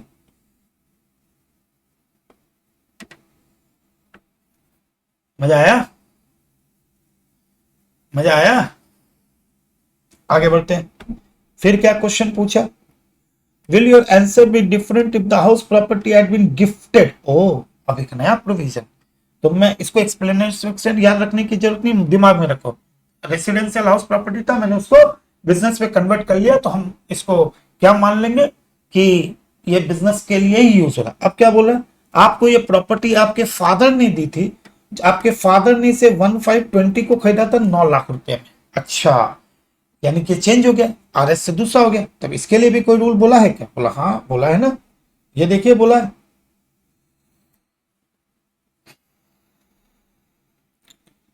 एक्सप्लेनेशन नंबर 2, पिछला वाला क्या था?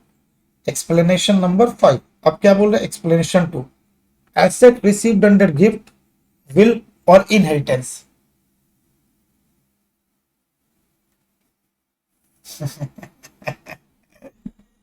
WDV of the previous owner आ गया एकदम से, याद है ना? कैपिटल गेन जैसे ही प्रोविजन है, कैपिटल गेन जैसे ही प्रोविजन है। कैपिटल गेन में भी तो है ना, नहीं asset is acquired by gift, will और inheritance of cost of the previous owner. यहां क्या बोला? गिफ्ट, विल या इनहेरिटेंस वाला WDV of the previous owner. चलो क्वेश्चन फिर बन गया हमारा। खरीदा कब था? सेकंड केस में उसने कब का? 1/5 को प्रीवियस ओनर ने खरीदा था। चलो पार्ट बी, ये पार्ट ए था, पार्ट बी। प्रीवियस ओनर ने कब खरीदा? 1/5, प्रीवियस ओनर ने खरीदा 1/5/20। तो प्रीवियस ईयर 2021 परचेज किया था उन्होंने 1/5/20 को। कितना में परचेज किया था? 9 लाख में। 9 लाख में। तो फर्स्ट ईयर डिप्रिसिएशन 90,000। तो 1/5/2021 को वैल्यू हो गया 8,10,000। Second year depreciation 81,000। 1/5/22 को कितना हो गया? 1,10,000 का 10% कितना हो गया? 729, 7,29,000। थर्ड ईयर का डिप्रिसिएशन कितना हो गया? 72900, 72,900। तो 1/5/23 का वैल्यू कितना हो गया? 656,100।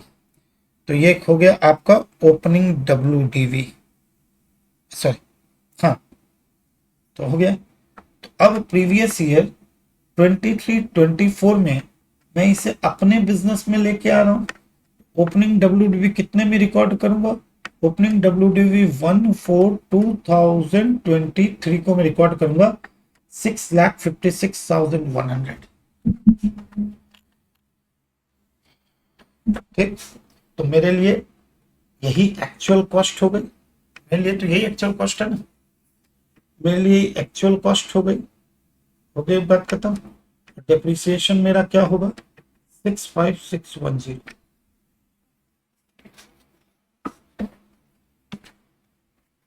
आगे देखो,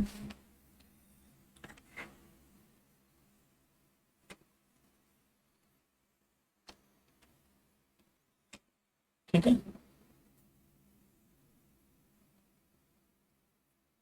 अब इसके बाद एक और भयानक क्वेश्चन, पार्ट सी, इससे भी भयानक क्वेश्चन, ध्यान से देखो। Will the treatment to be same if the item under consideration are not a building but a car? Not a building that a car.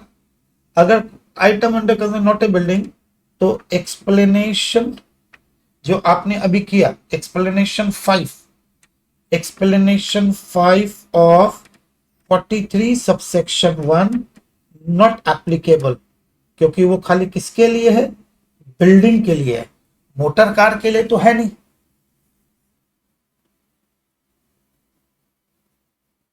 हाँ हाँ, एकदम वैसे ही करना, ठीक है ना। ये जो अभी आप एक्सप्लेनेशन 5 किए और ये आपने जो एक्सप्लेनेशन 2 ऑफ 43(1) किया, ये किसके लिए है? ये बेसिकली बिल्डिंग के लिए। अब यहां पे जो है वो मोटर कार बोल रहा है, क्या? Motor car. क्या बोला उसने? Motor car. और मोटर कार अगर उसने बोल दिया तो मोटर कार के ऊपर मैं बोल सकता हूं explanation 5 not applicable, explanation 5 not applicable, applicable. तो प्रीवियस ईयर 23-24 में आपने बिजनेस के लिए यूज किया, कितने की गाड़ी थी? पूरा का पूरा 10 लाख इंटू 15%, 1,50,000। यानी कि द कार पहले ही खरीद ली गई थी और 23-24 में बिजनेस में लाई गई। 23-24 में put to use less than more than 182 days, क्योंकि ऐसे भी ईयर चेंज हो गया। 21-22 की गाड़ी को 23-24 में इंट्रोड्यूस किया, कोई रूल्स एंड रेगुलेशन नहीं लगेगा, जितने में खरीदा वही उसी पे वही आपका एक्चुअल कॉस्ट हो जाएगा। क्योंकि आपने तो बिजनेस, आपने प्राइवेट पर्पस के लिए यूज किया था, प्राइवेट पर्पस के लिए कोई डिप्रिसिएशन होता नहीं है, तो मान लिया जाएगा कोई डिप्रिसिएशन तो होता नहीं है। हाँ, वही एक्चुअल कॉस्ट वही होगी। ज्योति, मजा आया? ये किसके लिए? मोटर कार के लिए। मोटर कार में कुछ नहीं, सीधा, क्योंकि आप मोटर कार बिजनेस के लिए यूज करके, उस पर डिप्रिसिएशन था नहीं, अभी उसमें 10 लाख के ऊपर डिप्रिसिएशन। चुम्बेश्वरी परफॉर्मेंस हो गया आज तो, हो गया ना? दिल खुश हो गया। चलो, इसके बाद जो मैं तुम्हें बताने वाला हूं वो इससे भी खतरनाक चीज बताने वाला हूं। भूतो ना भविष्य किसी ने नहीं बताया होगा आपको। पहले मैं जाऊंगा एक्चुअल कॉस्ट में, ठीक है ना। एक्सप्लेनेशन 8, 9 एंड 10, एक संग 3 एक्सप्लेनेशन में, explanation 8, 9 and 10। Acquisition of asset where assessee himself acquired asset, आपने एसेट परचेज किया और वहां परचेज किया तो परचेज प्राइस आपकी जितनी भी है वो तो रहेगी रहेगी। Add interest on loan for the period up to the date of uses of the asset, already discuss. Put to use the commercial production के पहले जितना भी इंटरेस्ट ऐड करो। Freight and insurance, put to use commercial production के पहले जितना freight insurance लगा वो लगाओ। Loading unloading, loading unloading, machine जहां से खरीदे वहां से लोडिंग अपनी फैक्ट्री में लाए, अनलोडिंग वही तो पुट टू यूज के पहले का खर्चा। इंस्टॉलेशन, ये सब ऐड कर दो। लेस क्या करना है? ये ऐड हो गया, और लेस क्या करना है? देखो ध्यान से देखो, अब देखो, याद है ना जीएसटी में क्या पढ़ाते थे? Any amount made by the authority any other person by way of subsidy, subsidy अगर मिला है तो आप लेस करो। यही तो मैं जीएसटी में बोलता हूं कि सब्सिडी देखते ही लेस हो जाता है। अकाउंटिंग ट्रीटमेंट सब्सिडी का क्या? लेस। पर जीएसटी बोलता है कि सब्सिडी अगर अदर से मिले तो उसके ऊपर जीएसटी लगता है, हम उसको ऐड करते हैं। कन्वर्ट जीएसटी आईटीसी क्रेडिट, ये माइनस कर दो, खत्म कहानी। तो आपका निकल जाएगा एक्चुअल कॉस्ट। हो गई बात खत्म। अब हम कहां गए? अब हम जा रहे हैं ट्रायल रन में। देखो ध्यान से, ध्यान से देखना, बहुत बड़ी चीज सिखा रहा हूं। देखो, Vinay limited acquired pressing machine for rupees 10 lakh, 10 lakh में आपने खरीदी। X incurred rupees 1,50,000 toward trial run expense in buying steel plate, आपने ट्रायल रन किया। ट्रायल रन किया, ट्रायल रन क्या है कि कमर्शियल प्रोडक्शन के पहले ही हुआ होगा। आपने कुछ स्टील प्लेट बनाई, आपने the product generated during the trial, आपने कुछ प्रोडक्ट जनरेट कर लिए। तो प्रोडक्ट जो जनरेट होते हैं वो कमर्शियल प्रोडक्ट नहीं होते, पर उसकी वैल्यू होती है। पूरा खराब नहीं होता, थोड़ा थोड़ा, जिसे हम फैक्ट्री आउटलेट भी कभी कभी कहते हैं। फैक्ट्री आउटलेट में जो मिलता है सामान वह सोल्ड। आपने ट्रायल रन के सामान जो बने उसको 40,000 में आपने बेच दिया। Compute the cost of the machine for the purpose of charging depreciation, what will the cost of the trial run income amount 2 lakh. अच्छा, 2 क्वेश्चन पूछा है, बहुत ही जबरदस्त क्वेश्चन पूछा है। क्या पूछा है? Actual cost.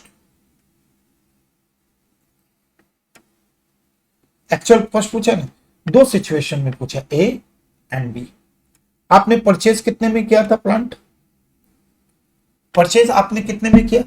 आपने परचेज किया सर 2 सिचुएशन, एक में ट्रायल रन की कितना 40,000 और दूसरे में कितना है 2 लाख।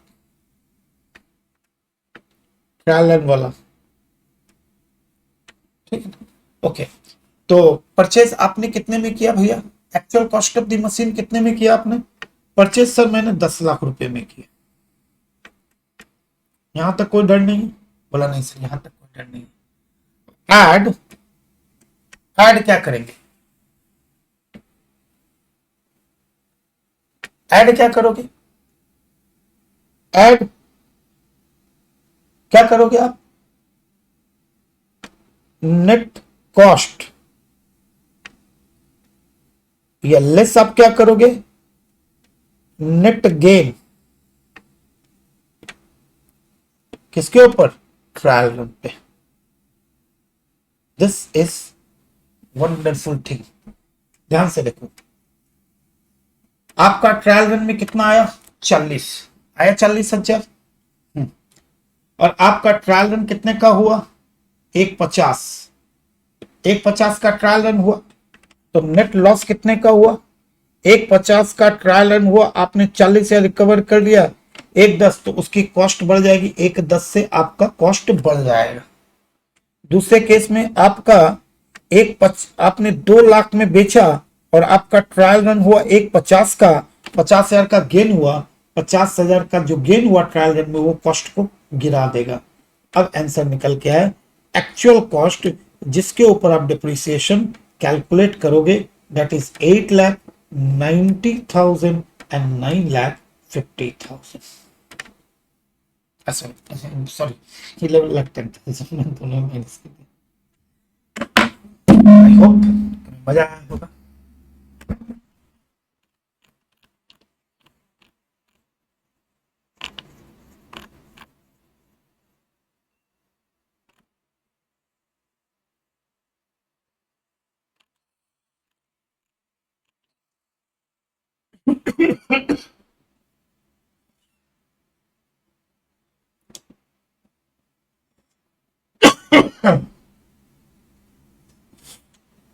निशान, सेकंड केस में तुमको फायदा हो गया ना।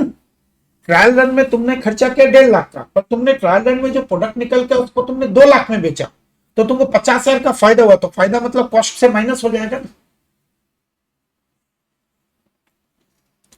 ठीक है दीक्षा, तुमने परचेज किया एक प्लांट को 10 लाख, फिर उसको पुट टू यूज किया, पुट टू यूज के बाद कमर्शियल प्रोडक्शन के पहले आपने ट्रायल रन किया, ट्रायल रन में खर्चा हुआ आपका 150। ढंग से समझना, ट्रायल रन में खर्चा हुआ 1,50,000 का, और वो जो प्रोडक्ट ट्रायल रन में निकल के आए, यानी कि कमर्शियल प्रोडक्शन के पहले क्या सिखाया था बेटा? नई कंपनी में कमर्शियल प्रोडक्शन के पहले जो भी खर्चा उसको अपने क्या करेंगे? कॉस्ट में ऐड करेंगे, यही सिखाया था। कमर्शियल प्रोडक्शन के पहले जो भी खर्चा उसको कमर्शियल प्रोडक्शन के लिए जो भी खर्चा उसको ऐड करेंगे। तो आपका खर्चा हुआ 150 का, 40,000 तो वापस भी आ गया ना, प्रोडक्ट बेचा, तो वो 1,10,000 रुपया से आपकी कॉस्ट क्या हो गई? बढ़ गई। पर सेकेंड सिचुएशन में आपने ट्रायल रन में 1,50,000 का खर्चा किया बेटा, पर आपका वो प्रोडक्ट 2 लाख में बिका, 50,000 का तो गेन हो गया आपको, इसलिए कॉस्ट से वो कम हो जाएगा।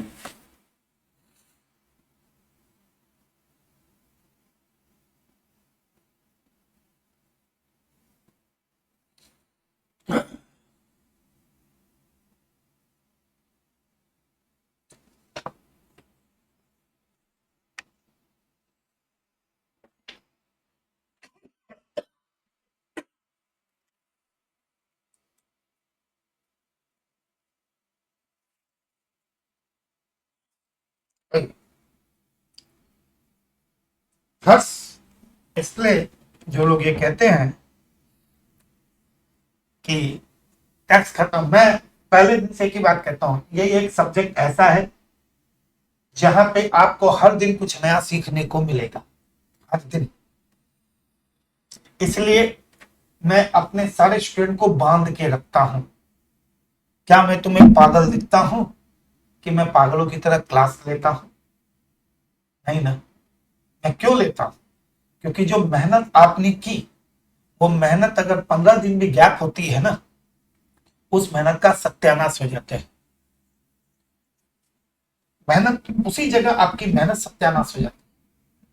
इसलिए मैंने अपने यहाँ पे, ठीक है, जो बच्चे सीरियसली क्लास करते हैं पूरा, तो याद रखना वो लड़का फेल कभी नहीं। क्यों? क्योंकि उसको तंत्र मंत्र सब पता होता है। और बाकी तुम देखना बच्चे बहुत फेल होते हैं। हो सकता है आप टैक्स सबको आता है, तुमने एक चीज को फॉलो किया, टैक्स सबको आता है, किसी पे टैक्स बोला हाँ टैक्स हो गया, टैक्स हो गया, टैक्स हो गया, टैक्स हो गया, टैक्स हो गया, टैक्स हो गया। पर टैक्स होना और टैक्स को आना जमीन और आसमान का अंतर है, जमीन और आसमान का। टैक्स को समझना एक अलग चीज होती है, टैक्स को खत्म करना एक अलग चीज होती है। इसलिए ये पेपर इंटर और फाइनल का सबसे बड़ा पेपर माना जाता है, और ये तो अनंत काल तक है। तुम जब सीए भी बन जाओगे और जिंदगी के अंतिम पलों में भी तुम टैक्स सीखते हुए रहोगे कि इसमें क्या होने वाला है। ये एक थ्रिलर मूवी की तरह है जिसमें हर एक के बाद अगली मूवी में क्या होगा किसी को नहीं पता होता है।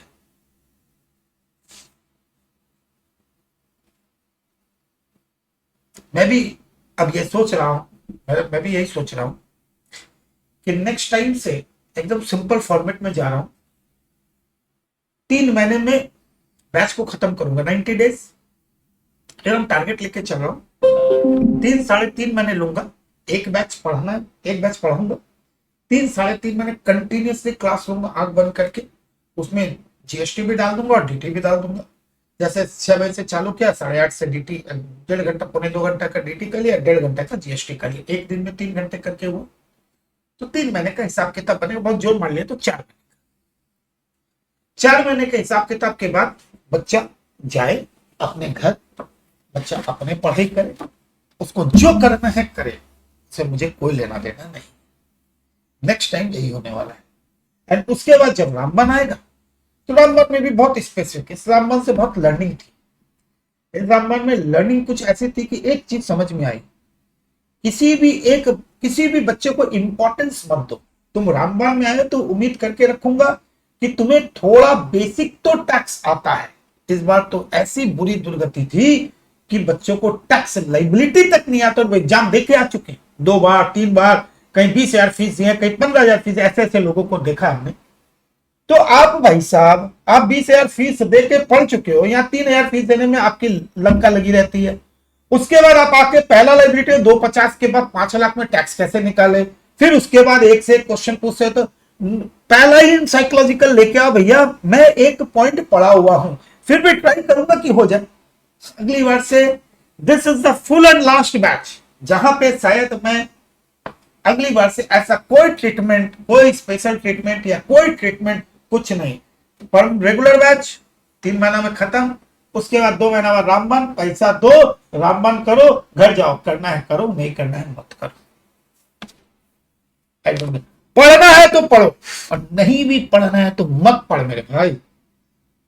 मैं अपनी तबीयत क्यों खराब करूं सोच सोच के, मैं अपना क्यों खून जलाऊं। पढ़ोगे तुम, पास करोगे तुम, कौन सा तुम पास करके भी क्या होगा, पास कर लिए तो क्या ठीक है, बहुत खुश हो जाऊंगा। एक दिन तुम्हारा रिजल्ट शेयर करूंगा, देखो मेरे बच्चे ने इतना स्कोर लाया। दूसरे दिन तीसरे दिन बाद आप कभी एक क्वेश्चन का माने एक रिप्लाई तक नहीं करोगे। मिलने और बात करने की बात तो 100 कोस दूर की बात है, गुड मॉर्निंग तक बोलने में। यहाँ जो लोग क्लास करते हैं, माने जो लोग यूट्यूब पे क्लास करते हैं 125 150, उनको एक कमेंट करने में, एक छोटा सा एक कमेंट करने में उनकी जान जली जाती है। तो फिर वो 2 दिन बाद, रिजल्ट के 2 दिन बाद मुझे गुड मॉर्निंग गुड आफ्टरनून भी नहीं बोलते हैं, एकदम भी नहीं बोलते, एक्सेप्ट 2-4 लोग हैंड्स हैं जो रेड फोल्डर से वो भी करते हैं वो चीजें। हो गई बात खत्म। अब ये सिस्टम रहेगा, न तो किसी से पर्सनली किसी को बोलना है, न पर्सनली किसी को कुछ करना है, और न तो किसी को कुछ, पास बी वेरी प्रोफेशनल अप्रोच में जाना पड़ेगा। देखो भैया, पढ़ाई तुमको करनी है, पास तुमको करना है, तुम पास हो जाओगे तो अच्छी बात है। अब मैंने एक और चीज देखी, मैं जितना इनको पर्सनली केयर करता हूं, जिसको ज्यादा मैं केयर करता हूं ना, सबसे ज्यादा बैक स्टेपिंग वही लोग करते हैं जो जितना करीब होता है ना। और कुछ बच्चे ऐसे भी होते हैं, रात को 12 बजे भी मैसेज करते हैं, उनको रिप्लाई कर देता, हाँ ठीक है ऐसे कर लेना, तुम ऐसे कर लेना। लास्ट में पता चलता है यही वो लोग हैं जो सबसे ज्यादा पीछे में देखे। और कहते हैं ना, मुस्कुराते हुए अक्सर लोगों को देखा है, झूठों को अगर मुस्कुराते हुए देखा है, गुस्से तो अपने ही वाले करते हैं।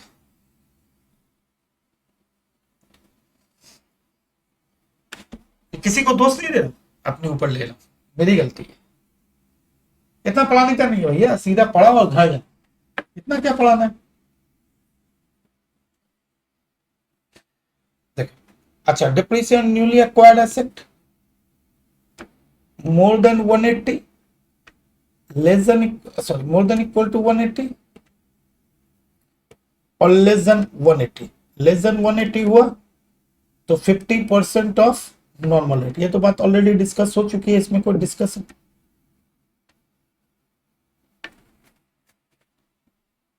आइए, कंप्यूटेशन ऑफ डिप्रिसिएशन, बहुत दमदार शब्द, ध्यान से देखिए। एक company imported machine on 15/9/2003 at a cost of 10 crore. 10 crore में उसने मशीन परचेज की। तो अपने को खाली क्या निकालना है? Actual cost. एक्चुअल कॉस्ट निकालना है। एक चीज तो समझ में आ कि 10 करोड़ की मशीन है। हाँ सर, 10 करोड़ की मशीन है, plus the custom duty payable thereon 20 lakh. 20 lakh रुपया मैंने कस्टम ड्यूटी भी पेमेंट कर दी। द कंपनी क्लेम, ये क्या होगा? आईजीएसटी होना चाहिए, इंपोर्ट है। आईजीएसटी ऑफ 1 करोड़, मैंने 1 करोड़ का क्या किया? IGST of 1 crore.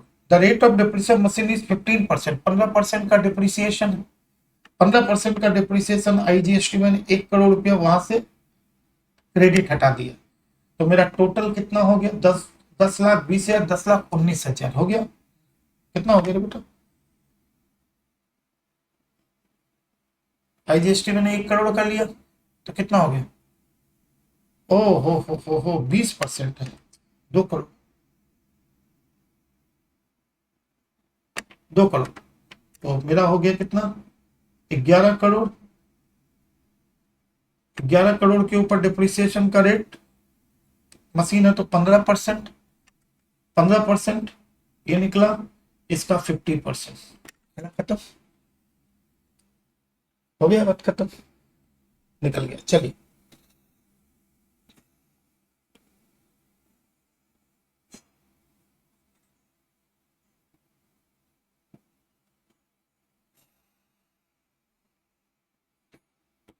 Page number 15, additional depreciation. Additional, इसका एक पॉइंट खाली डिस्कस कर देता हूं। 20% of actual cost.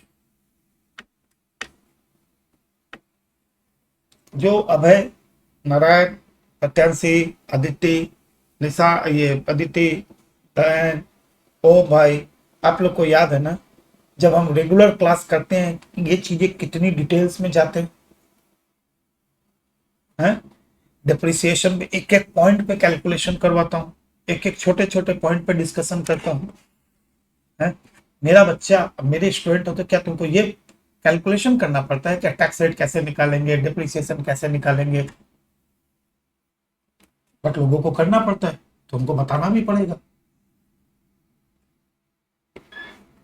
Additional depreciation जो 20% ऑफ एक्चुअल कॉस्ट है। मोस्ट इंपॉर्टेंट याद रखना, अभी तक हमने जो निकाला वो किसके ऊपर निकाला? हमने जो निकाला वो किसके ऊपर निकाला? वो हमने निकाला डब्ल्यूडी पे। ये एडिशनल किसके ऊपर निकलता है? एक्चुअल कॉस्ट पे। कौन सा सेक्शन है? 32 सबसेक्शन 1 क्लॉज 2A। ध्यान देना क्या बोल रहा है। Applicable to SSC engaged in the business of manufacturing, production of any article or thing in the business of generation and transmission। याद रखना, generation and transmission को मिलेगा एक ही सिचुएशन में, if WDV followed। याद रखना मेरे दोस्त, if WDV followed।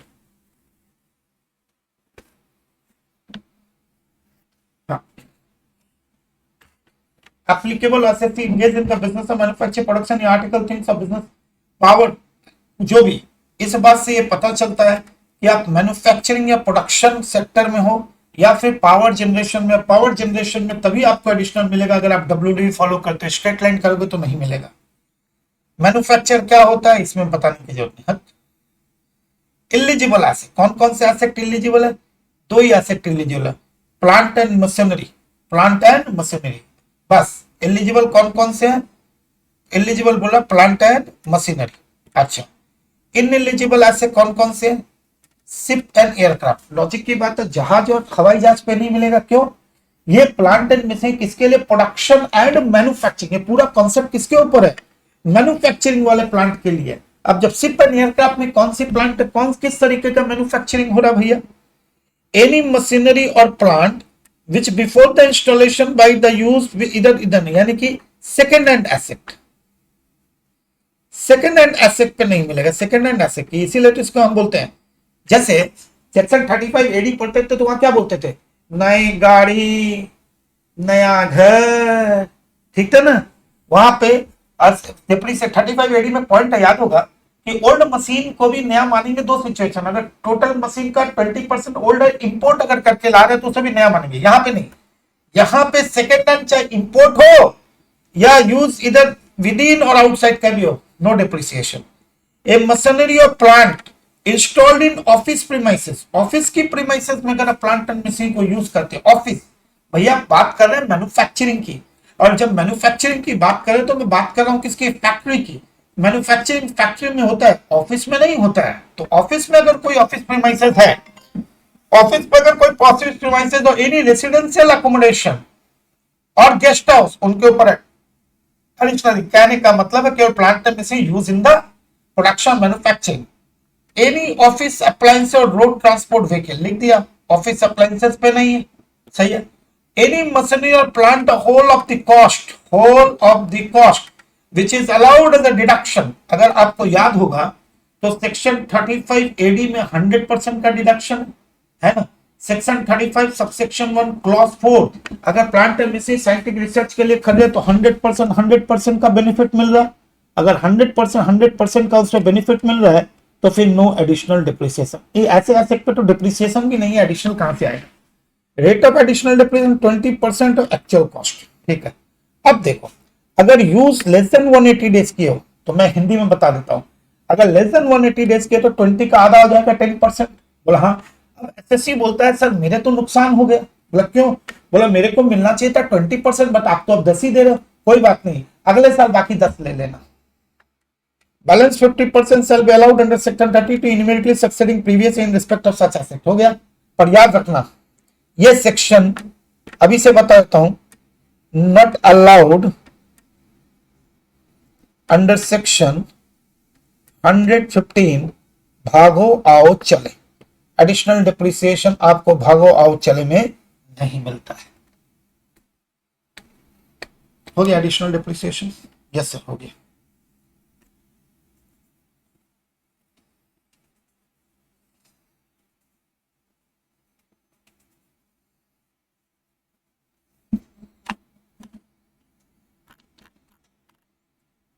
मेरा चिंटू है, चिंटू से भी ज्यादा चिंटू है।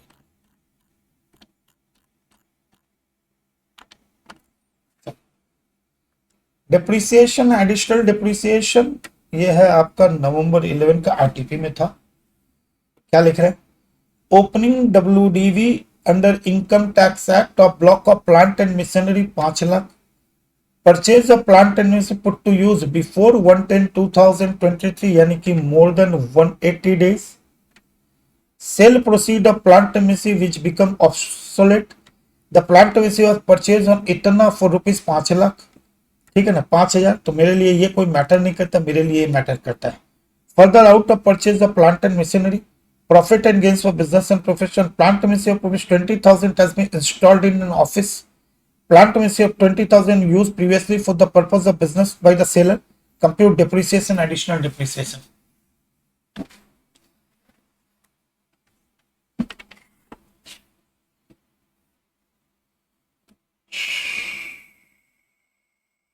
चले आई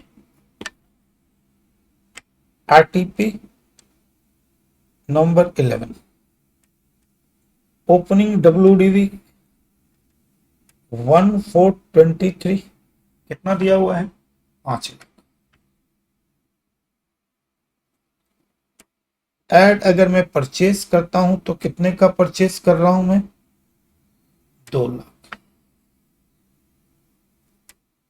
टोटल मेरे पास कितना हो गया, 7 लाख, मैं सेल करूंगा तो कितने में करूंगा,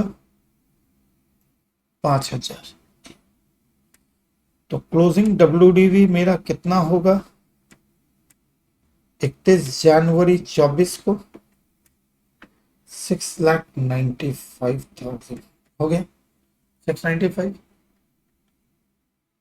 अच्छा, कंडीशन क्या है? मैन्युफैक्चरिंग कंपनी है, यस। नया प्लांट एंड मशीन खरीदा, नया, ठीक। तो इसके लिए तो दोनों ही चीज है।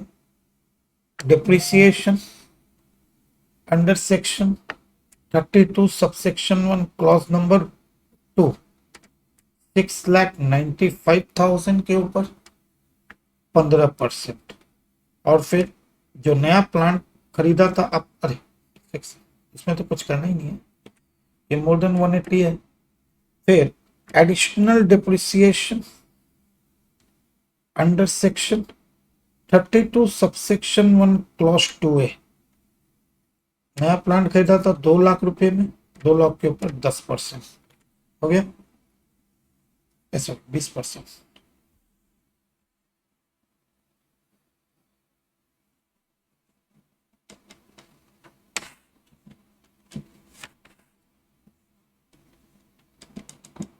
पंद्रह परसेंट में तो है 6,95,000 के ऊपर 15% कितना हुआ?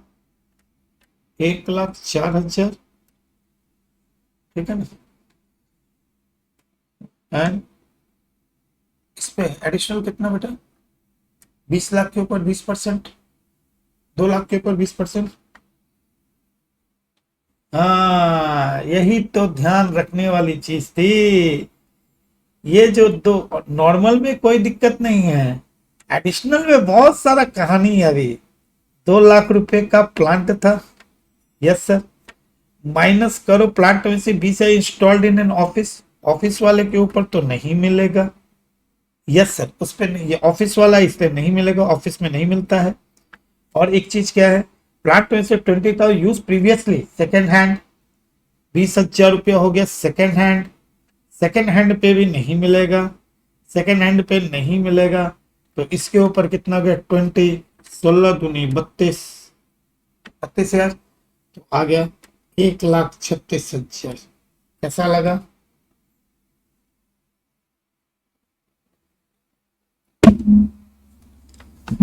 मजा आ गया सर, मजा आ गया।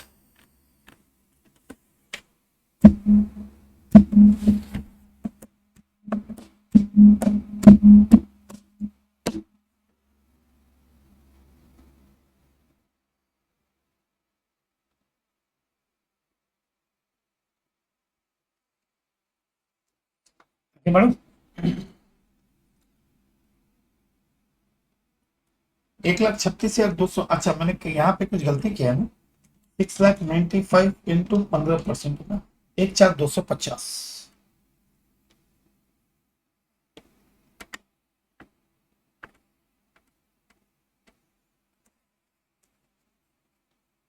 वन टाइम होता है निशान। Additional depreciation is one time ना बेटा, एक ही बार मिलेगा, बस वन टाइम, पहला बार और नहीं। proportionate depreciation for succession of business, Narayan, एक ही बार पवार, एक ही बार, याद आ रहा है? हर्ष सत्यन से प्रोपोर्शनेट दो प्रॉब्लम था amalgamate, P limited data amalgamate. देखो ध्यान से, सीजी पढ़े हो, उसी का कहानी है। देखो सक्सेशन, सक्सेशन, अब ये सक्सेशन कैसे होता है? Under the following circumstance, depreciation can be claimed on proportionate basis. Proportionate basis का मतलब, proportionate basis का मतलब होता है number of days। क्योंकि सक्सेशन होगा तो एक कंपनी होगी प्रीडिसेसर,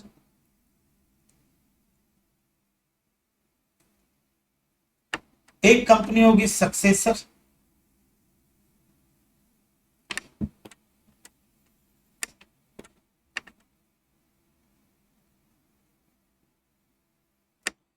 तो प्रीडिसेसर और सक्सेसर दो लोग हैं यहां से। ये दोनों आपस में बांटेंगे, ये दोनों आपस में बांटेंगे नंबर ऑफ डेज में सेम एसेट। एक बात को आंख बंद करके सुनना, ध्यान से सुनना। जब एक पार्टनरशिप फर्म, जब एक पार्टनरशिप फर्म कंपनी में कन्वर्ट होती है, एक प्राइवेट कंपनी जब अनलिस्टेड कंपनी में कन्वर्ट होती है, जब एक प्रोप्राइटरी कंसर्न प्रोप्राइटरशिप अगर कंपनी में कन्वर्ट होता है, ध्यान से देखो, succession of business otherwise than by of that, amalgamation अगर होता है, डीमर्जर होता है, अमलगमेशन डीमर्जर ऑफ कोऑपरेटिव होता है, ये सारी चीजें होती है ना। देखो बहुत अच्छी अच्छी प्रॉब्लम है रेगुलर बुक्स में। यहां क्या लिखा, नॉट ट्रीटेड एज ट्रांसफर, आप सीजी पढ़े इसलिए मैं पढ़ा रहा हूं उसको, not treated as transfer under section 47,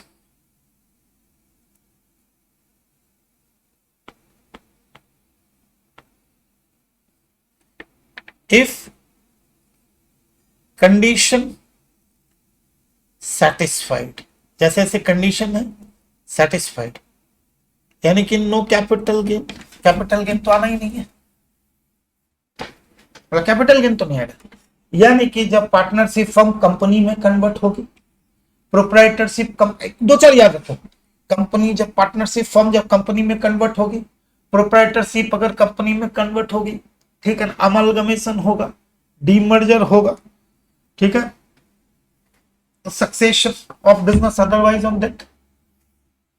तो ऐसी जो सिचुएशंस है, इस सिचुएशन में कैपिटल गेन कहता है not treated as transfer under section 47, transfer ही नहीं, दिस आर नॉट ट्रांसफर, तो कैपिटल गेन तो आना ही नहीं है। तो एसेट भी तो ट्रांसफर होगा ना, अमलगमेशन हुआ, तो अमलगमेशन में एक कंपनी है अमलगमेटेड, अमलगमेटिंग कंपनी, एक company amalgamated company, amalgamating company, amalgamated company, asset transfer होगा।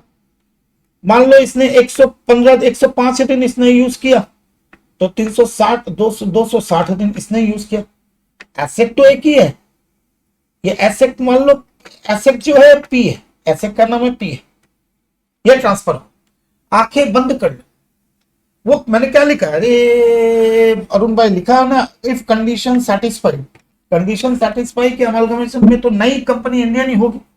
देखो अमलगमेटिंग कंपनी ने अमलगमेटेड कंपनी को एसेट ट्रांसफर किया, और ये अमलगमेटेड कंपनी क्या, इंडियन कंपनी, ऑलवेज याद रखना, लेने वाला हम लेने वाला हमेशा क्या होना चाहिए, इंडियन कंपनी, तब कंडीशन सेटिस्फाइड होगी। जैसे कैपिटल गेन में कौन लिखा था, transfer by holding company to 100% Indian subsidiary company in scheme of amalgamation in scheme of demerger not treated as a transfer, वही तो है। तो जब ये एसेट ट्रांसफर करेगी तो डिपार्टमेंट कहता है सेक्शन 47, विक्रम व्यानी पहले पढ़ा दिया, इसका मतलब थोड़ी है सेक्शन 47 पहले आएगा, पहले तो सेक्शन 32 आएगा। मैंने कहा दादा गलत पढ़ाए हैं, सेक्शन 32 पहले आएगा। हाँ, और सेक्शन 32 क्या कहता है, आंखें बंद कर लो, बोला वो तो कब से बंद है, जब से सीए के तब से ही बंद है, इससे पढ़ाई नहीं करते। बोला आंखें बंद करके फील करो कुछ हुआ ही नहीं, हमको पता है आंखें बंद करके फील करते हैं, कुछ पढ़ाई नहीं हुई है, आंखें बंद करके फील करो कुछ नहीं हुआ, वो हम कर लिए सर। उसी एसेट के ऊपर जो ट्रांसफर, उसके ऊपर नॉर्मल डिप्रिसिएशन कैलकुलेट करो, नॉर्मल डिप्रिसिएशन कैलकुलेट कर लिया, बोला कर लिया, आंखें खोलो, अरे सर अब आंखें खोल के क्या होगा, कल ही तो एग्जाम है, अब कुछ ना हो पाएगा, कोई बात नहीं, नंबर ऑफ डेज में बांट दो, खत्म हो गई बात। That is called depreciation, proportional depreciation. The following provision are applicable. Depreciation shall be calculated at prescribed rate as if the succession or amalgamation demerger has not taken place. क्या बोला मैं, आंखें बंद करके यही फील करो कि कुछ हुआ है ना अमलगमेशन हुआ, ना सक्सेशन हुआ, ना डीमर्जर हुआ, कुछ नहीं हुआ, लिखा ना not taken place. The computed depreciation shall be apportioned between the predecessor success in the ratio of number of days. ठीक, आइए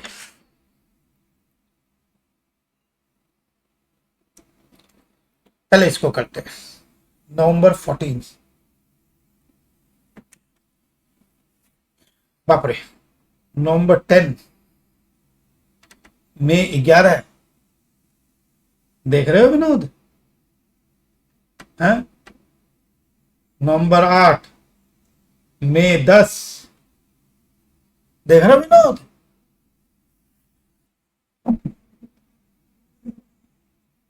हाँ देख रहे हैं सर, देख रहे हैं।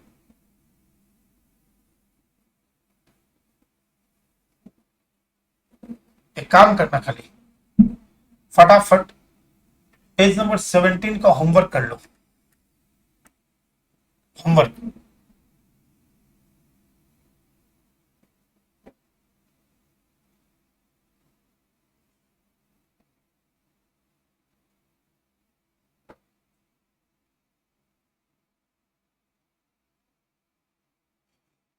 ठीक है, ये होमवर्क है। ठीक, कितना बजे है? 3 ना। चलिए 5:30 पे फिर मिलते हैं और आज इसको खत्म कर देते हैं।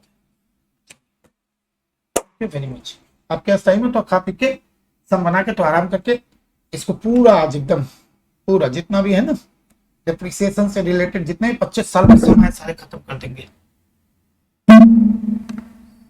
Thank you.